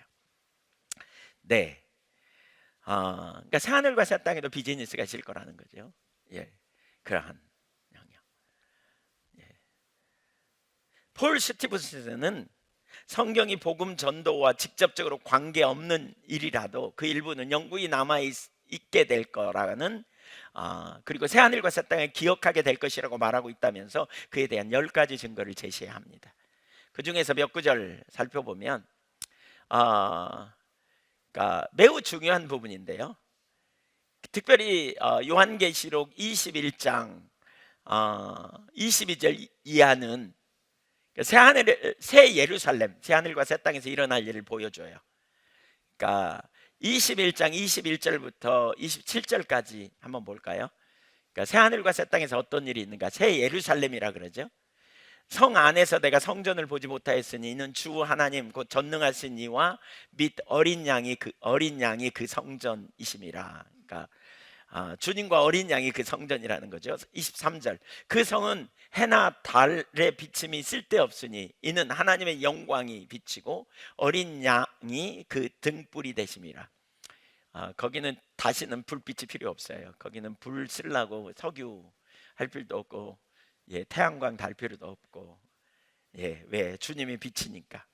그러면서 24절에 이렇게 말하죠. 같이 읽어보죠. 만국이 그 빛 가운데로 다니고 땅의 왕들이 자기 영광을 가지고 그리로 들어가리라. 낮의 성문들은 도무지 닫지 아니하리니 거기에는 밤이 없음이라. 사람들이 만국의 영광과 존귀를 가지고 그리로 들어가겠고 무엇이든지 속된 것이나 가증한 일 또는 거짓말하는 자는 결코 그리로 들어가지 못하되 오직 어린 양의 생명책에 기록된 자들만 들어가리라. 그 성은 아무나 들어갈 수 없는 곳이라는 거예요. 거룩한 곳. 요한계시록을 좀 읽다 보니까 바벨론을 큰 성이라 그러잖아요. 큰 성 바벨론. 그러니까 세상적인 것을 추구하는 건 큰 것을 추구하는, 큰 것이 뭔가 대세인, 그러나 예루살렘, 새 예루살렘, 새 하늘과 새 땅은요, 새 예루살렘 성은 거룩한 것을 추구해요. 거룩한 자가 그곳에 들어갈 수 있는 곳이에요. 그러니까 아무나 못 들어가요. 해와 달이 필요 없는, 하나님이 친히 그 영광이 그 등불이 되는. 그러면서 24절에 그 성에 만국이 모일 것이라고, 특별히 열국의 왕들이 그들의 영광을 가지고 들어갈 것이라고, 26절에 보면 수많은 민족들이 영광과 존귀를 가지고 들어갈 것이라 이렇게 표현하고 있어요. 이것은 이사야 60장 11절의 예언과 연관되어 있어요. 종말에 임할 하나님의 도성, 새 예루살렘, 새 땅, 새 하늘과 새 땅에 관한 예언이죠. 이사야 60장 11절 같이 읽어볼까요? 시작.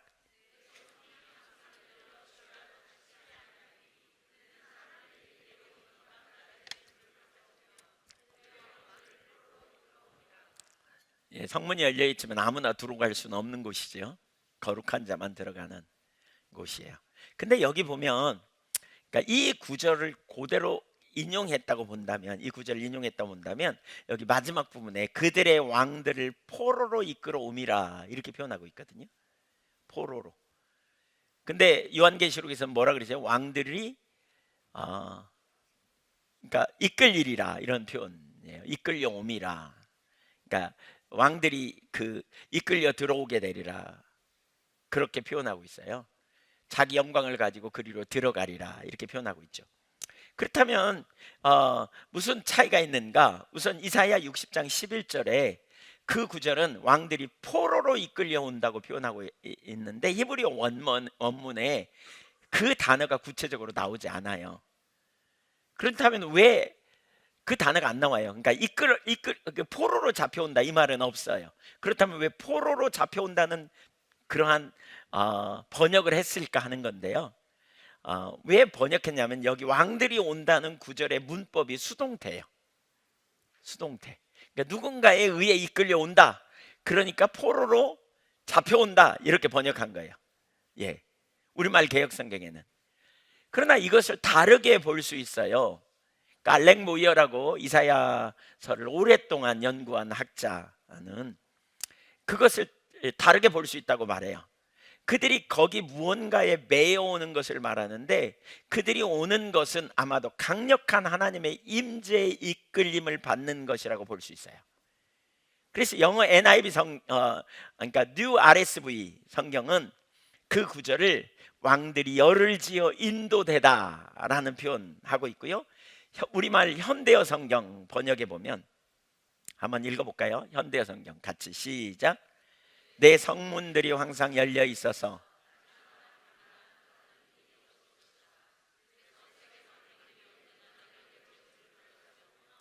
세상 왕들이 직접 재물을 가지고 올 것이다 이렇게 번역했어요. 세상 왕들이 직접 재물을 가지고 올 것이다. 그러니까 왜 우리 이런 표현 하잖아요. 어떻게 왔어? 글쎄 나도 모르게 그냥 발길이 이끌려서 왔어. 뭐 이런 표현 우리 곧장 하잖아요. 왜?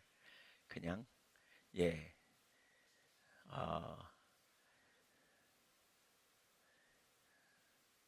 왜? 너무 좋으니까. 혹은 냄새에 이끌려서 맛있는 냄새. 뭐 이런. 네. 이사야 60장 1절 이하를 보면 그것에 의미하는 바가 뭔지 좀 더 볼 수 있어요. 60장 1절 보세요. 일어나라 빛을 발하라. 이는 내 빛이 이르렀고 여호와의 영광이 내 위에 임하였음이니라. 보라 어둠이 땅을 덮을 것이며 캄캄함이 만민을 가리려니와 오직 여호와께서 내 위에 임하실 것이며 그의 영광이 내 위에 나타나리니 나라들은 내 빛으로 왕들은 비치는 내 광명으로 나오리라.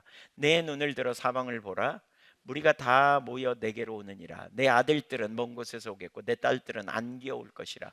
그때 내가 보고 기쁜 빛을 내며 내 마음이 놀라고 또 화창하리니 이는 바다의 부가 내게로 돌아오며 나라들의 재물이 내게로 옴이라.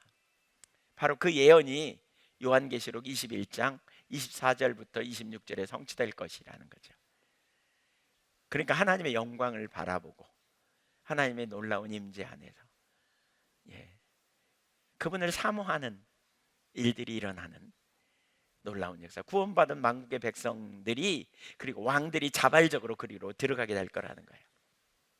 그들은 만국의 영광과 존귀를 가지고 들어가게 되는, 재물과 부귀 뭐 이런 건 말할 것도 없이, 그렇죠? 이스라엘을 영광을 볼 때 그리로 들어온다면 종말에 하나님이 이런 일을 이루실 건데, 그들이 뭘 가지고? 영광과 존귀를 가지고 오게 될 거다, 종말에. 그러면 여기서 말하는 영광과 존귀가 뭘까? 만국의 영광과 존귀가 무엇일까? 그것에 대해 리차드 미들턴 박사가 이렇게 말해요. 여기서 말하는 존귀와 영광은 역사 전체에 걸쳐 발전해온 인간 최고의 솜씨를 의미한다, 이렇게 말해요. 인간 최고의 솜씨. 톰 나이트 박사도 새하늘과 새 땅에 모차르트의 명곡들이 있을 것이라고 그렇게 말해요. 그러면서 거기서는 각기 다른 나라에서 나온 인간 문화의 다양한 요소들이 성 안으로 들어가 이스라엘의 하나님을 영화롭게 하는 수단으로 변형될 거라는 거죠. 악기들 뭐 이런 것들 다양한.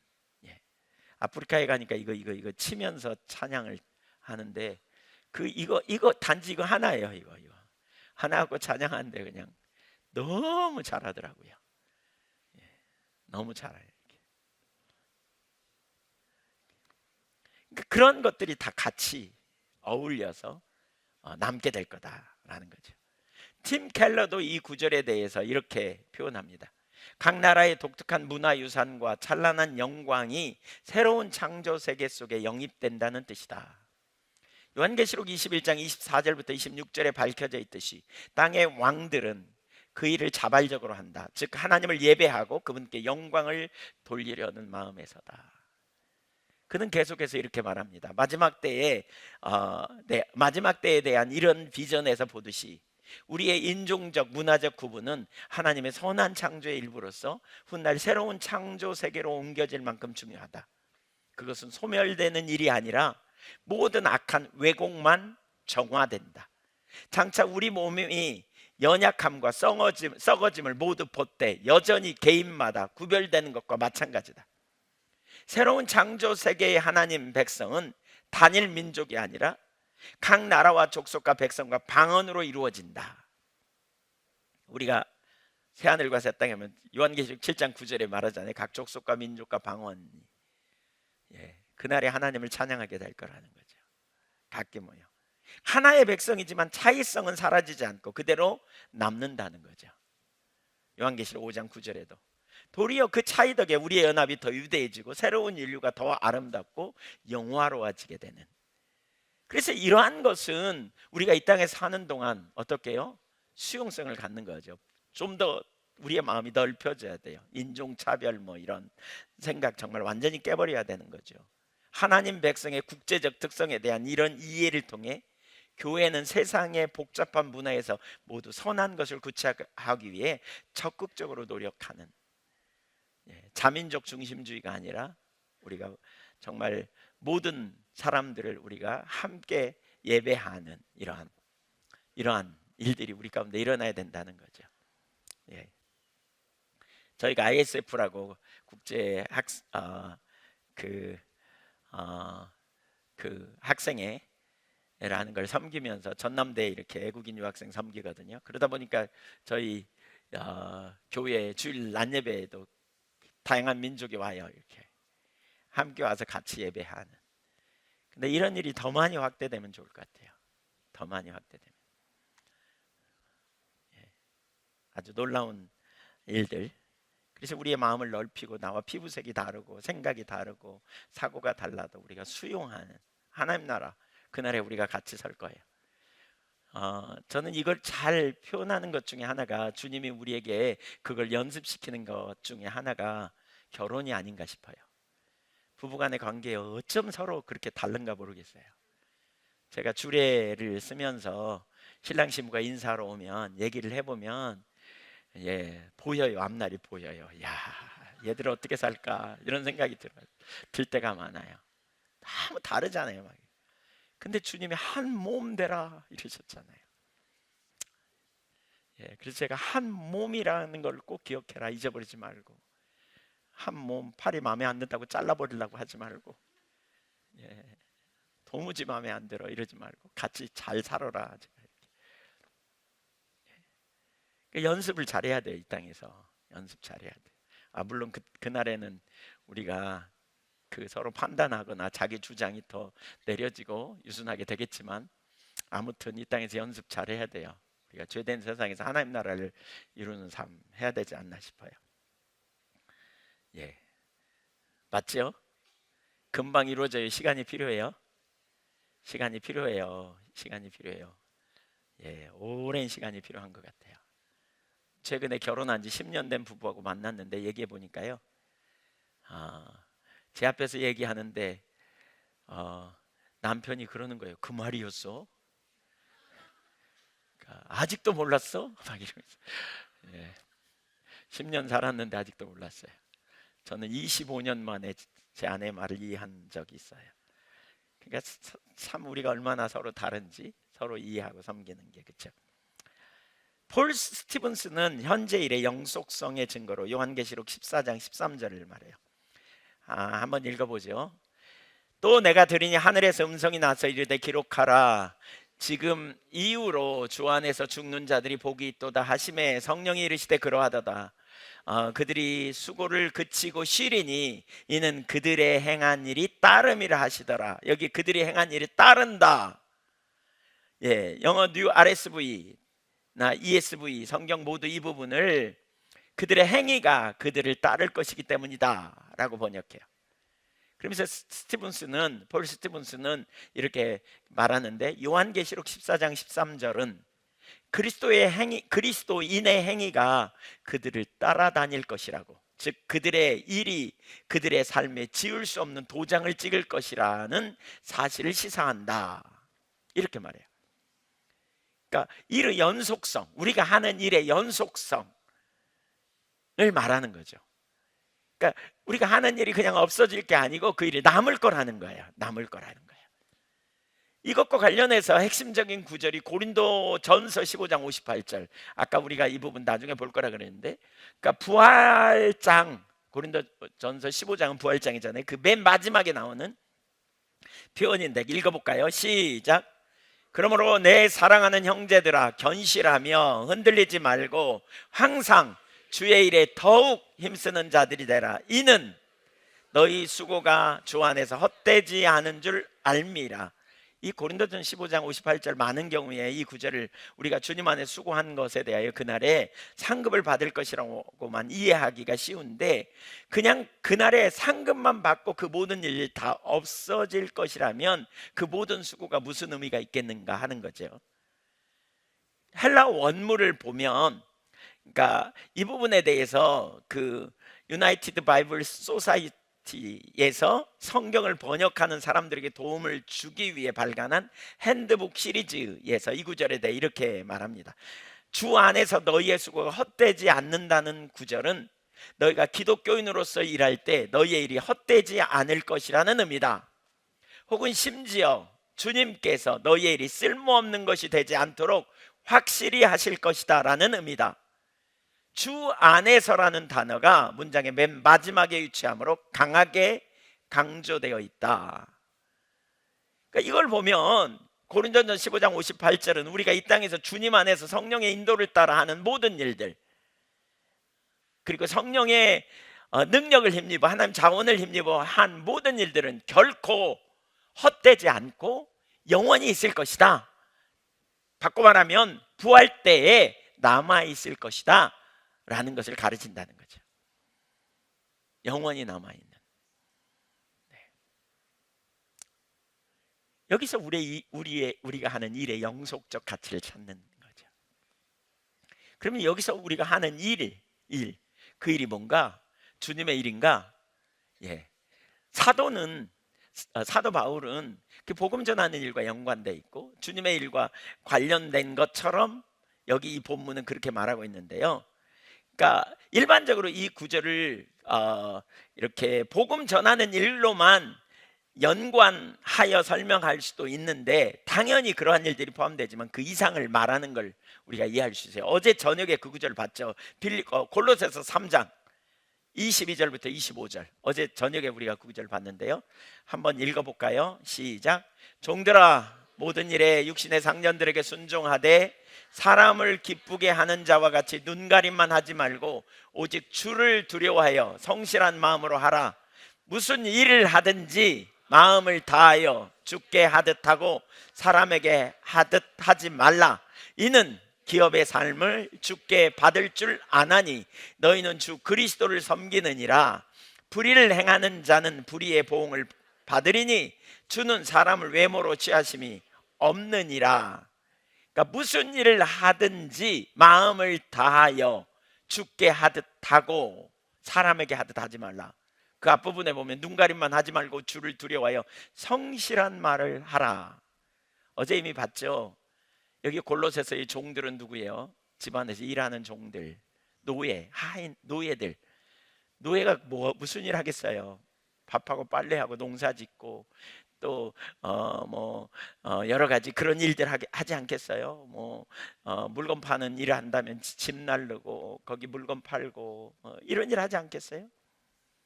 흔히 세상에서 우리가 말하는 세상 일, 우리가 하는 일들, 일터와 가정에서 하는 일반적인 일들, 이걸 포함하죠. 이걸 말하는 거죠. 근데 이 구절에서 우리에게 그 일들을 주께 하듯 하라, 주를 경외함으로 성실하게 하라, 이렇게 표현하고 있죠.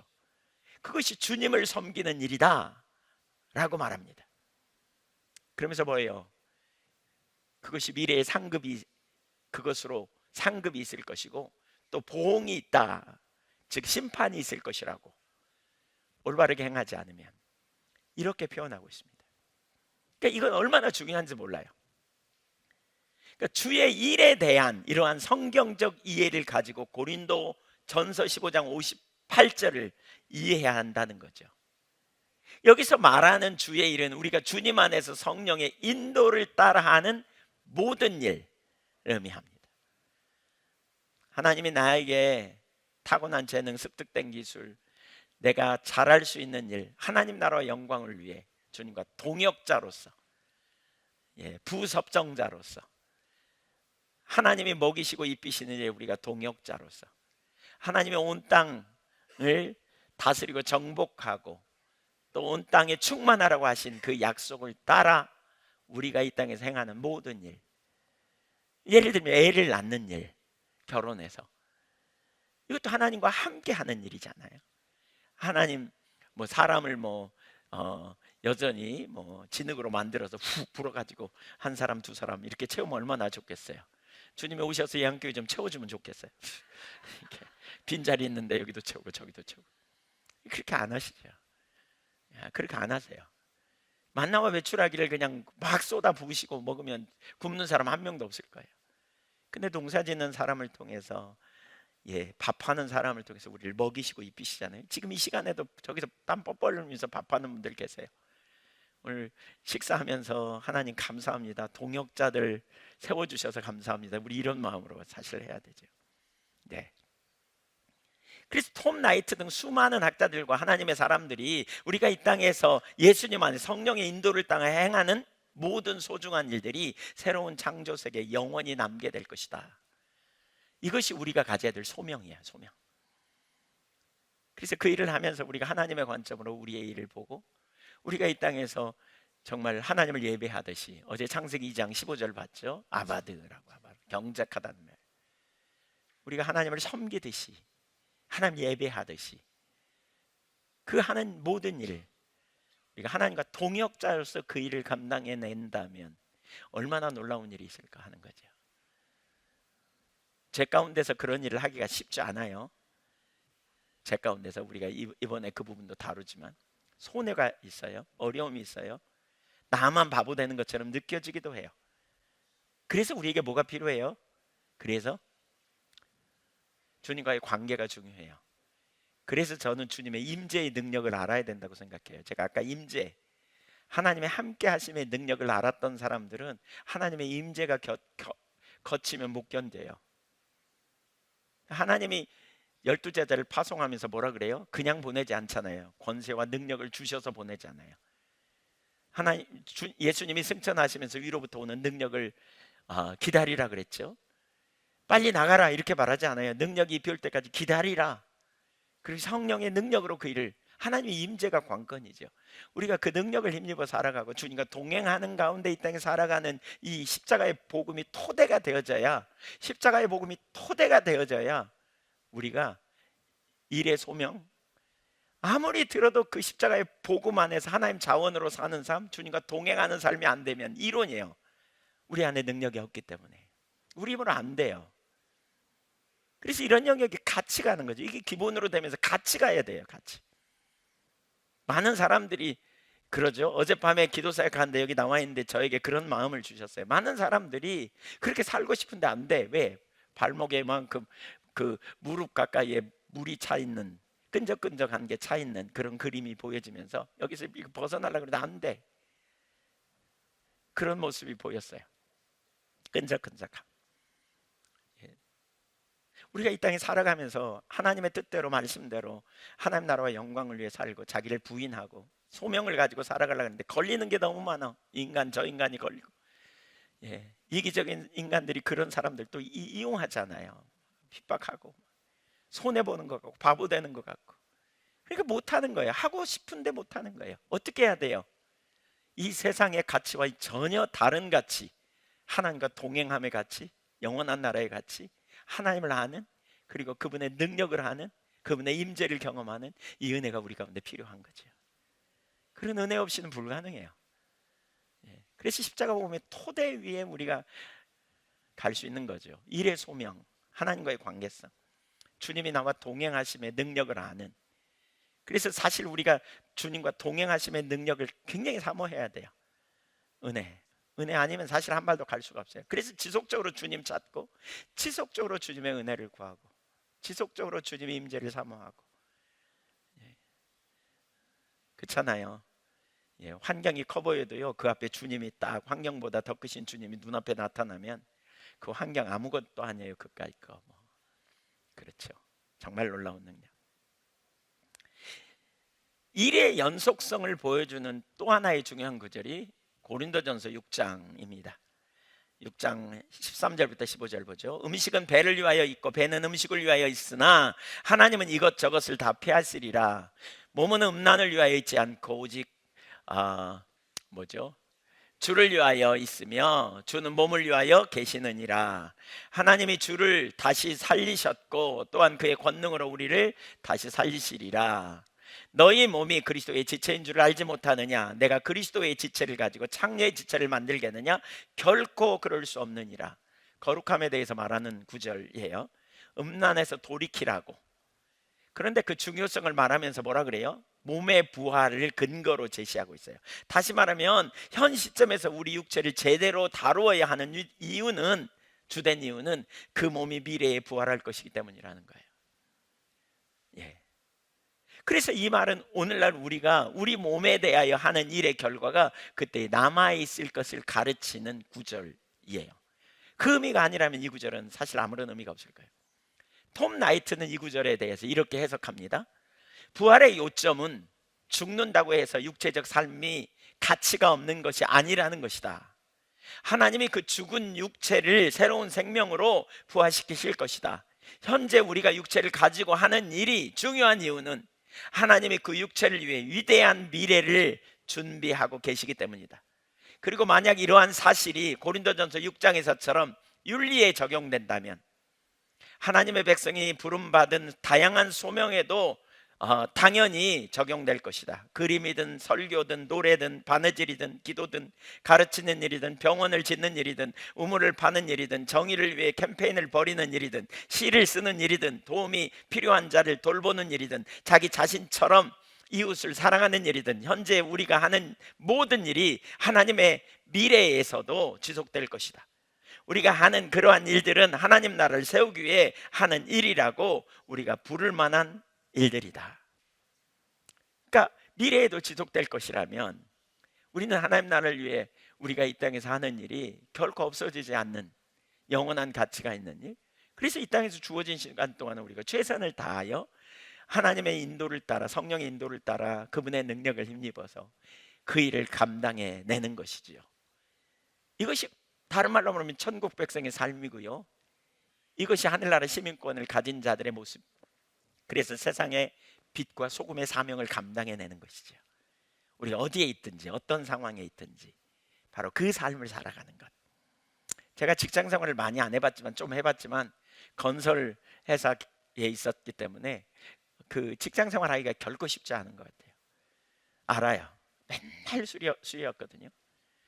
저 다닐 때는 맨날 술 먹었어요. 근데 저는 이제 제가 목회하려고 작정했기 때문에 거기서 타협하지 않고 주일은 무조건 쉬어야 되고 또 술 절대 안 먹는다. 그랬더니 처음에는 가가지고 저를 술 먹이려고 해유도 하고 막 주일날 쉰다, 교회 가기 때문에 쉰다 그랬더니 1시간 일찍 나오라 그러고 새벽 6시에 나오라 그러고 남들보다 더 일찍 나오라고 핍박을 많이 받긴 했습니다. 처음에 가면 같이 갑니다. 노는데 그러면 콜라 한 잔 따라주고요, 그 다음에 술 좀 취하면 저는 잊어버립니다. 제가 갔는지 오는지 모릅니다. 그냥 거기 멍하니 앉아있다가 처음에는 그러다가 나중에는 그냥 거기서 슬그머니 빠져나오고 나중에 결국 안 갔는데 쉽지 않은 압니다. 근데 거기서 그렇게 우리가 살 수 있는 거, 확신, 실제, 우리 신앙이 실제와 확신이 되지 않으면 우리가 거기서 우리가 만나는 수많은 여러 가지 어려운 상황에서 어떻게 설 수 있겠는가라는 생각을 해보게 됩니다. 그러나 그리스도인으로서 우리가 이 땅에 사는 삶이 무엇인지를 우리가 분명히 본다면, 영원한 새하늘과 새 땅, 영원한 하나님 나라를 우리가 분명히 인식하고 또 우리를 통해서 주님이 행하시기 원하는 창조 명령, 또 선교 명령을 우리를 통해 이루시기 원한다면 우리가 어떻게 살아야 될지를 우리가 결단하며 나아가는 거예요. 제가 그런 부분들을 보면서 최근에 이런 생각이 들더라고요. 결국 한 사람도 빠지지 않고 다 제자가 돼야 되는구나. 제자. 물론 뭐 일터사역, 우리가 그 선교적 삶을 살려면 제자가 아니면요 그 근처에도 못 와요. 그 근처에도 무엇보다 친밀한 교제 가운데 하나님 자원으로 살아가는 제자가 되지 않으면 사실 절대 불가능하죠. 제자는 우선순위가 하나님이잖아요. 주님이잖아요. 그분의 말씀이 우선순위죠. 모든 걸 버려두고 쫓았더라 그랬으니까요. 주님의 우선순위를 두는 일의 신학 성경 주석도 이 구절을 이렇게 표현해요. 성경 전체를 통틀어 세속적인 일의 영속적 가치를 가장 고지고대로 언급한 구절일 것이다. 지상에서 우리가 그리스도의 방식을 따라 일을 수행하는 한 이 일은 영속적인 가치를 지닌다. 장로교 신학자 중 한 사람인 마이클 호튼 박사 이 구절을 인용해서 이렇게 말합니다. 또 나의 구원은 한 백성과 장소의 구속 안에 쌓여 있는데 그 백성은 하나님의 이스라엘이고 장소는 의가 거하는 새로운 창조 세계이다.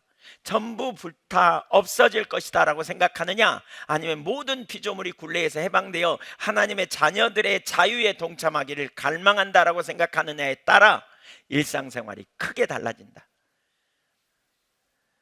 그래서 우리가 갱신 이론, 새로워지는 이것을 받아들인다면 여기에 우리가 하는 일의 중요성이 있어요. 지금까지 우리가 살펴봤지만 연속성, 그러니까 뭐죠? 갱신 이론, 새롭게 되어지는 이론이 더 옳다고 여겨지고 그렇게 받아들이면 여기에서 우리가 하는 일의 중요성을 볼 수 있는 거죠. 하나님께서 우리를 이 새 창조의 역사를 위해 새로운 동역자로, 그러니까 하나님의 동역자로 부르셨어요. 요한복음 20장에서 말하는 것처럼 하나님께서 예수님을 보내신 것 같이 예수님도 우리를 보내시죠. 특별히 요한복음 1장 또 요한복음 21장에 보면 예수님이 부르시거든요. 그런 다음에 뭐예요? 보내세요. 그래서 요한복음에 보니까 제자도가 정말 많이 나타나 있어요. 제자로 부르신 이런 장면, 물론 공간복음 전체에 나와 있지만 우리는 예수님의 부활로 시작된 이 새 창조의 역사를 위한 하나님의 동역자입니다. 그리고 하나님은 그 일을 위해 성령을 우리에게 보내셨습니다. 그러니까 이 말은 우리의 힘과 노력으로 하나님 나라를 새 창조 역사를 일궈 간다는 말이 아닙니다. 우리는 그런 능력 없습니다. 그건 하나님의 일입니다. 그리고 예수님이 다시 오실 때 하나님께서 당신의 능력으로 새 창조를 완성하실 것입니다. 그럼에도 불구하고 우리는 여기에서 우리가 할 일이 있습니다. 우리의 소명이 있습니다. 우린 주님과 동역자로서 우리가 하는 모든 일을 소명의 관점으로 이해하고 받아들여야 한다는 것입니다.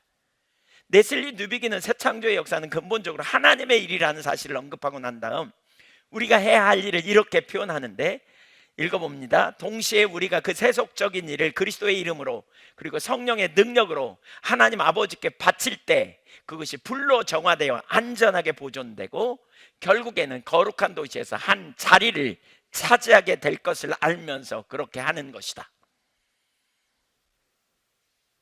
그리스도의 이름으로 하나님과 동역자로서 성령의 인도를 따라 우리가 그 일을 감당하되 하나님 자원으로 우리가 순전한 마음 가지고 다른 동기, 나쁜 동기, 시기 질투로 하는 게 아니고요.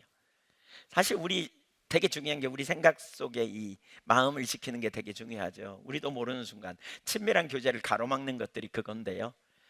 하루에도 수없이 왔다 갔다 하잖아요. 우리 생각, 허망한 생각, 이런 것들을 우리가 잘 지키고 우리가 순전한 마음으로 섬기고 순전한 마음으로 우리가 맡은 일을 감당하고, 누가 알아주든 안 알아주든, 근데 한 분은 알아줘요. 누구예요?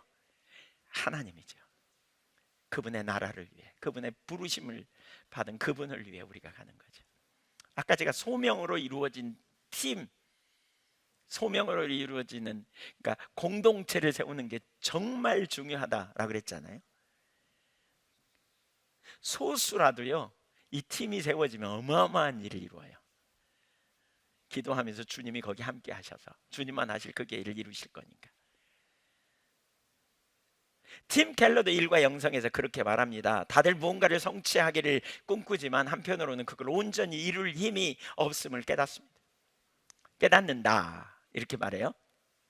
누구나 이쳐가기보다 성공해서 영향력 있는 삶을 살기 원한다. 하지만 그럴 수 있느냐 없느냐를 가름하는 건 인간의 몸이 아니다. 땅 위의 삶이 전부라면 아무리 발버둥쳐도 언젠가 태양이 소멸될 때 남김없이 타버릴 테고 그동안의 기억도 깡그리 사라지고 말 것이다. 모두가 잊힐 수밖에 없다. 세상에 얼마나 큰 영향을 주었든 얼마나 땀 흘려 가며 애썼든 그야말로 제로가 돼버린다. 하나님이 계시지 않는다면 당연한 귀결이다. 그러나 성경에 하나님이 존재하신다면 현재의 삶 밑바닥에 또는 그 너머에 참다운 실제가 있는 게 분명하다. 우리가 이 땅에서 왜 바보처럼 더 돈 많이 받고 더 편안하고 더 그냥 이렇게 할 수 있는 일을 내버려 두고 하나님이 인도하시는 현장에 가서 더 어려운 삶의 자리에서 그냥 그렇게 허덕허덕하면서 그 일을 감당해내나. 제가 가끔 예를 들면 사나리 학교 선생님들 보면 그런 생각이 들거든요. 허덕허덕하면서 그냥 쪼들려요. 그냥 어려워요. 근데 쪼들려요. 그렇지만 결핍하진 않아요. 근데 사실 그렇게 하나, 왜 바보처럼. 인간적으로 생각하면 그런 생각이 들죠.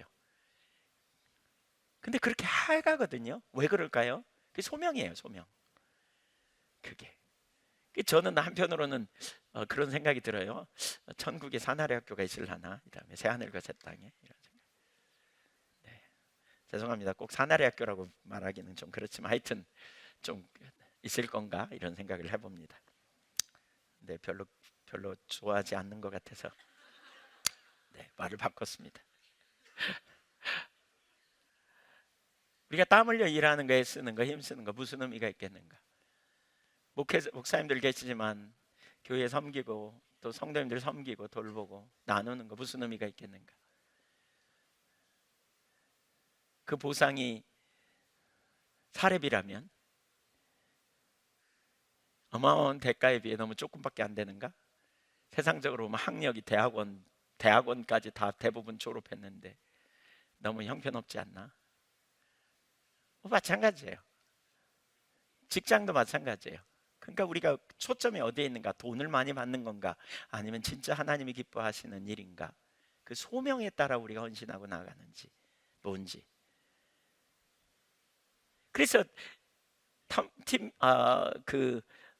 켈러는 이렇게 계속해서 말해요. 하나님이 계시지 않는다면 당연한 귀결이다. 그러나 성경에 하나님이 존재하신다면 현재의 삶 밑바닥에 또는 그 너머에 참다운 실제가 있는 게 분명하다. 이 생에서 끝나는 게 아니므로 주님의 부르심에 답하기 위해 애쓰는 선한 수고는 지극히 단순하고 사소한 것일지라도 하나하나가 영원한 가치를 갖는다. 그게 바로 기독교 신앙이 주는 약속이다. 바울은 고린도 교회에 보내는 첫 번째 편지 고린도전서 15장 58절에 이렇게 썼다. 너희 수고가 주 안에서 헛되지 않은 줄 알미라. 사도는 선교 사역을 말하고 있지만 톨킨의 소설은 그 가르침이 모든 일에 적용될 수 있음을 보여준다. 톨킨 뭐죠? 반지의 제왕 쓴 그리스도의 진리를 가지고 세상의 관점으로 보기에는 하찮은 일로 이 일을 이뤄낼 준비를 했다. 아이러니하게도 그의 작품은 역사상 가장 많이 팔린 아름다운 작품으로 평가받는다. 참고로 톨킨은 미술, 더 나아가 모든 일에 대해 기독교적인 통찰을 가진 인물이었다 그러죠. 그는 하나님이 각자에게 달란트와 은사를 주셔서 인류에게 의도하셨던 일들을 사람들이 서로 도와 해내게 하셨다고 믿었던 그런 사람. 자신은 작가로서 실제 본질을 전하는 이야기를 전달함으로써 사람들의 삶의 의미를 껴주는 일을 하게 했다는 거죠.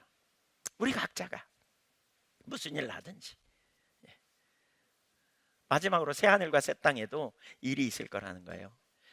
새하늘과 새 땅에도.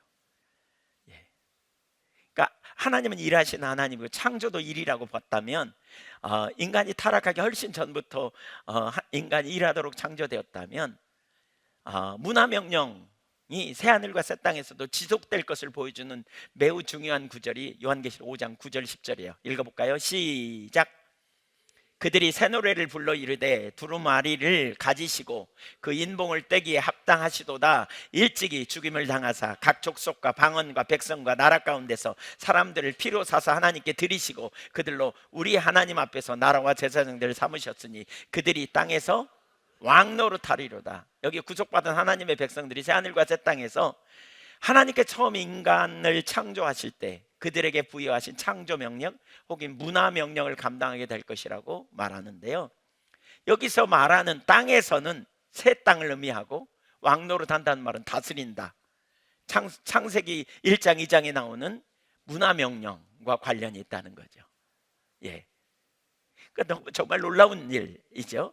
리차드 미들턴은 이 구절에서 하나님의 왕 같은 제사장이 된다는 것이 의미하는 바가 땅을 다스리는 것으로 바뀌는 모습을 주목하라 이렇게 말합니다. 그의 글을 좀 읽어보면 핵심은 일단 이스라엘의 파송이라는 부차적 줄거리가 성공을 거두고 영광이 구원의 복을 받으면 구속받은 인류는 다시 한번 하나님께 받은 능력과 힘을 그분이 의도하신 대로 땅을 다스리는 데 활용하리라는 것이다. 이는 인간의 문화적 사명의 갱신이지만 이번에는 죄 없이 이루어지는 갱신이다. 성경 이야기의 처음 내러티브 순서는 마침내 성취될 것이다.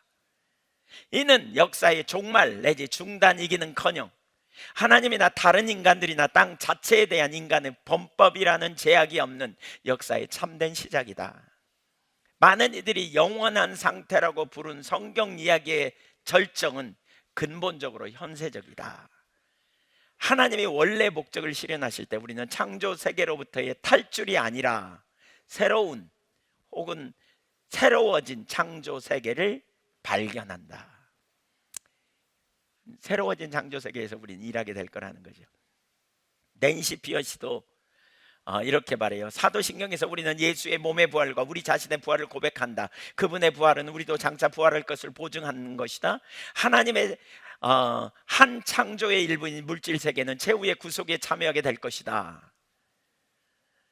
영원한 세계에서도 우리는 계속해서 문화 명령을 이룰 것인데 다만 죄가 없는 가운데 그러할 것이다. 즉 하나님의 새 창조의 원재료로 아름답고 유익한 것들을 창조하게 될 것이다. 이것이 의미하는 바는 정당한 직업은 각각 새하늘과 새 땅에 그 짝이 있으므로 이 땅에서 우리 일이 영원한 중요성을 갖게 된다는 것이다. 영원한 세계에서의 삶이 어떤 모습일지 정확히 알 수 없지만 성경이 그것을 새 땅이라고 부르고 우리가 영화로운 몸으로 거기서 살게 될 것을 언급하는 것으로 보아 여기 옛 땅에서 살아온 우리 삶의 부정은 아닐 것이다. 오히려 이 생이 향상되고 심화되고 영화된 모습일 것이다.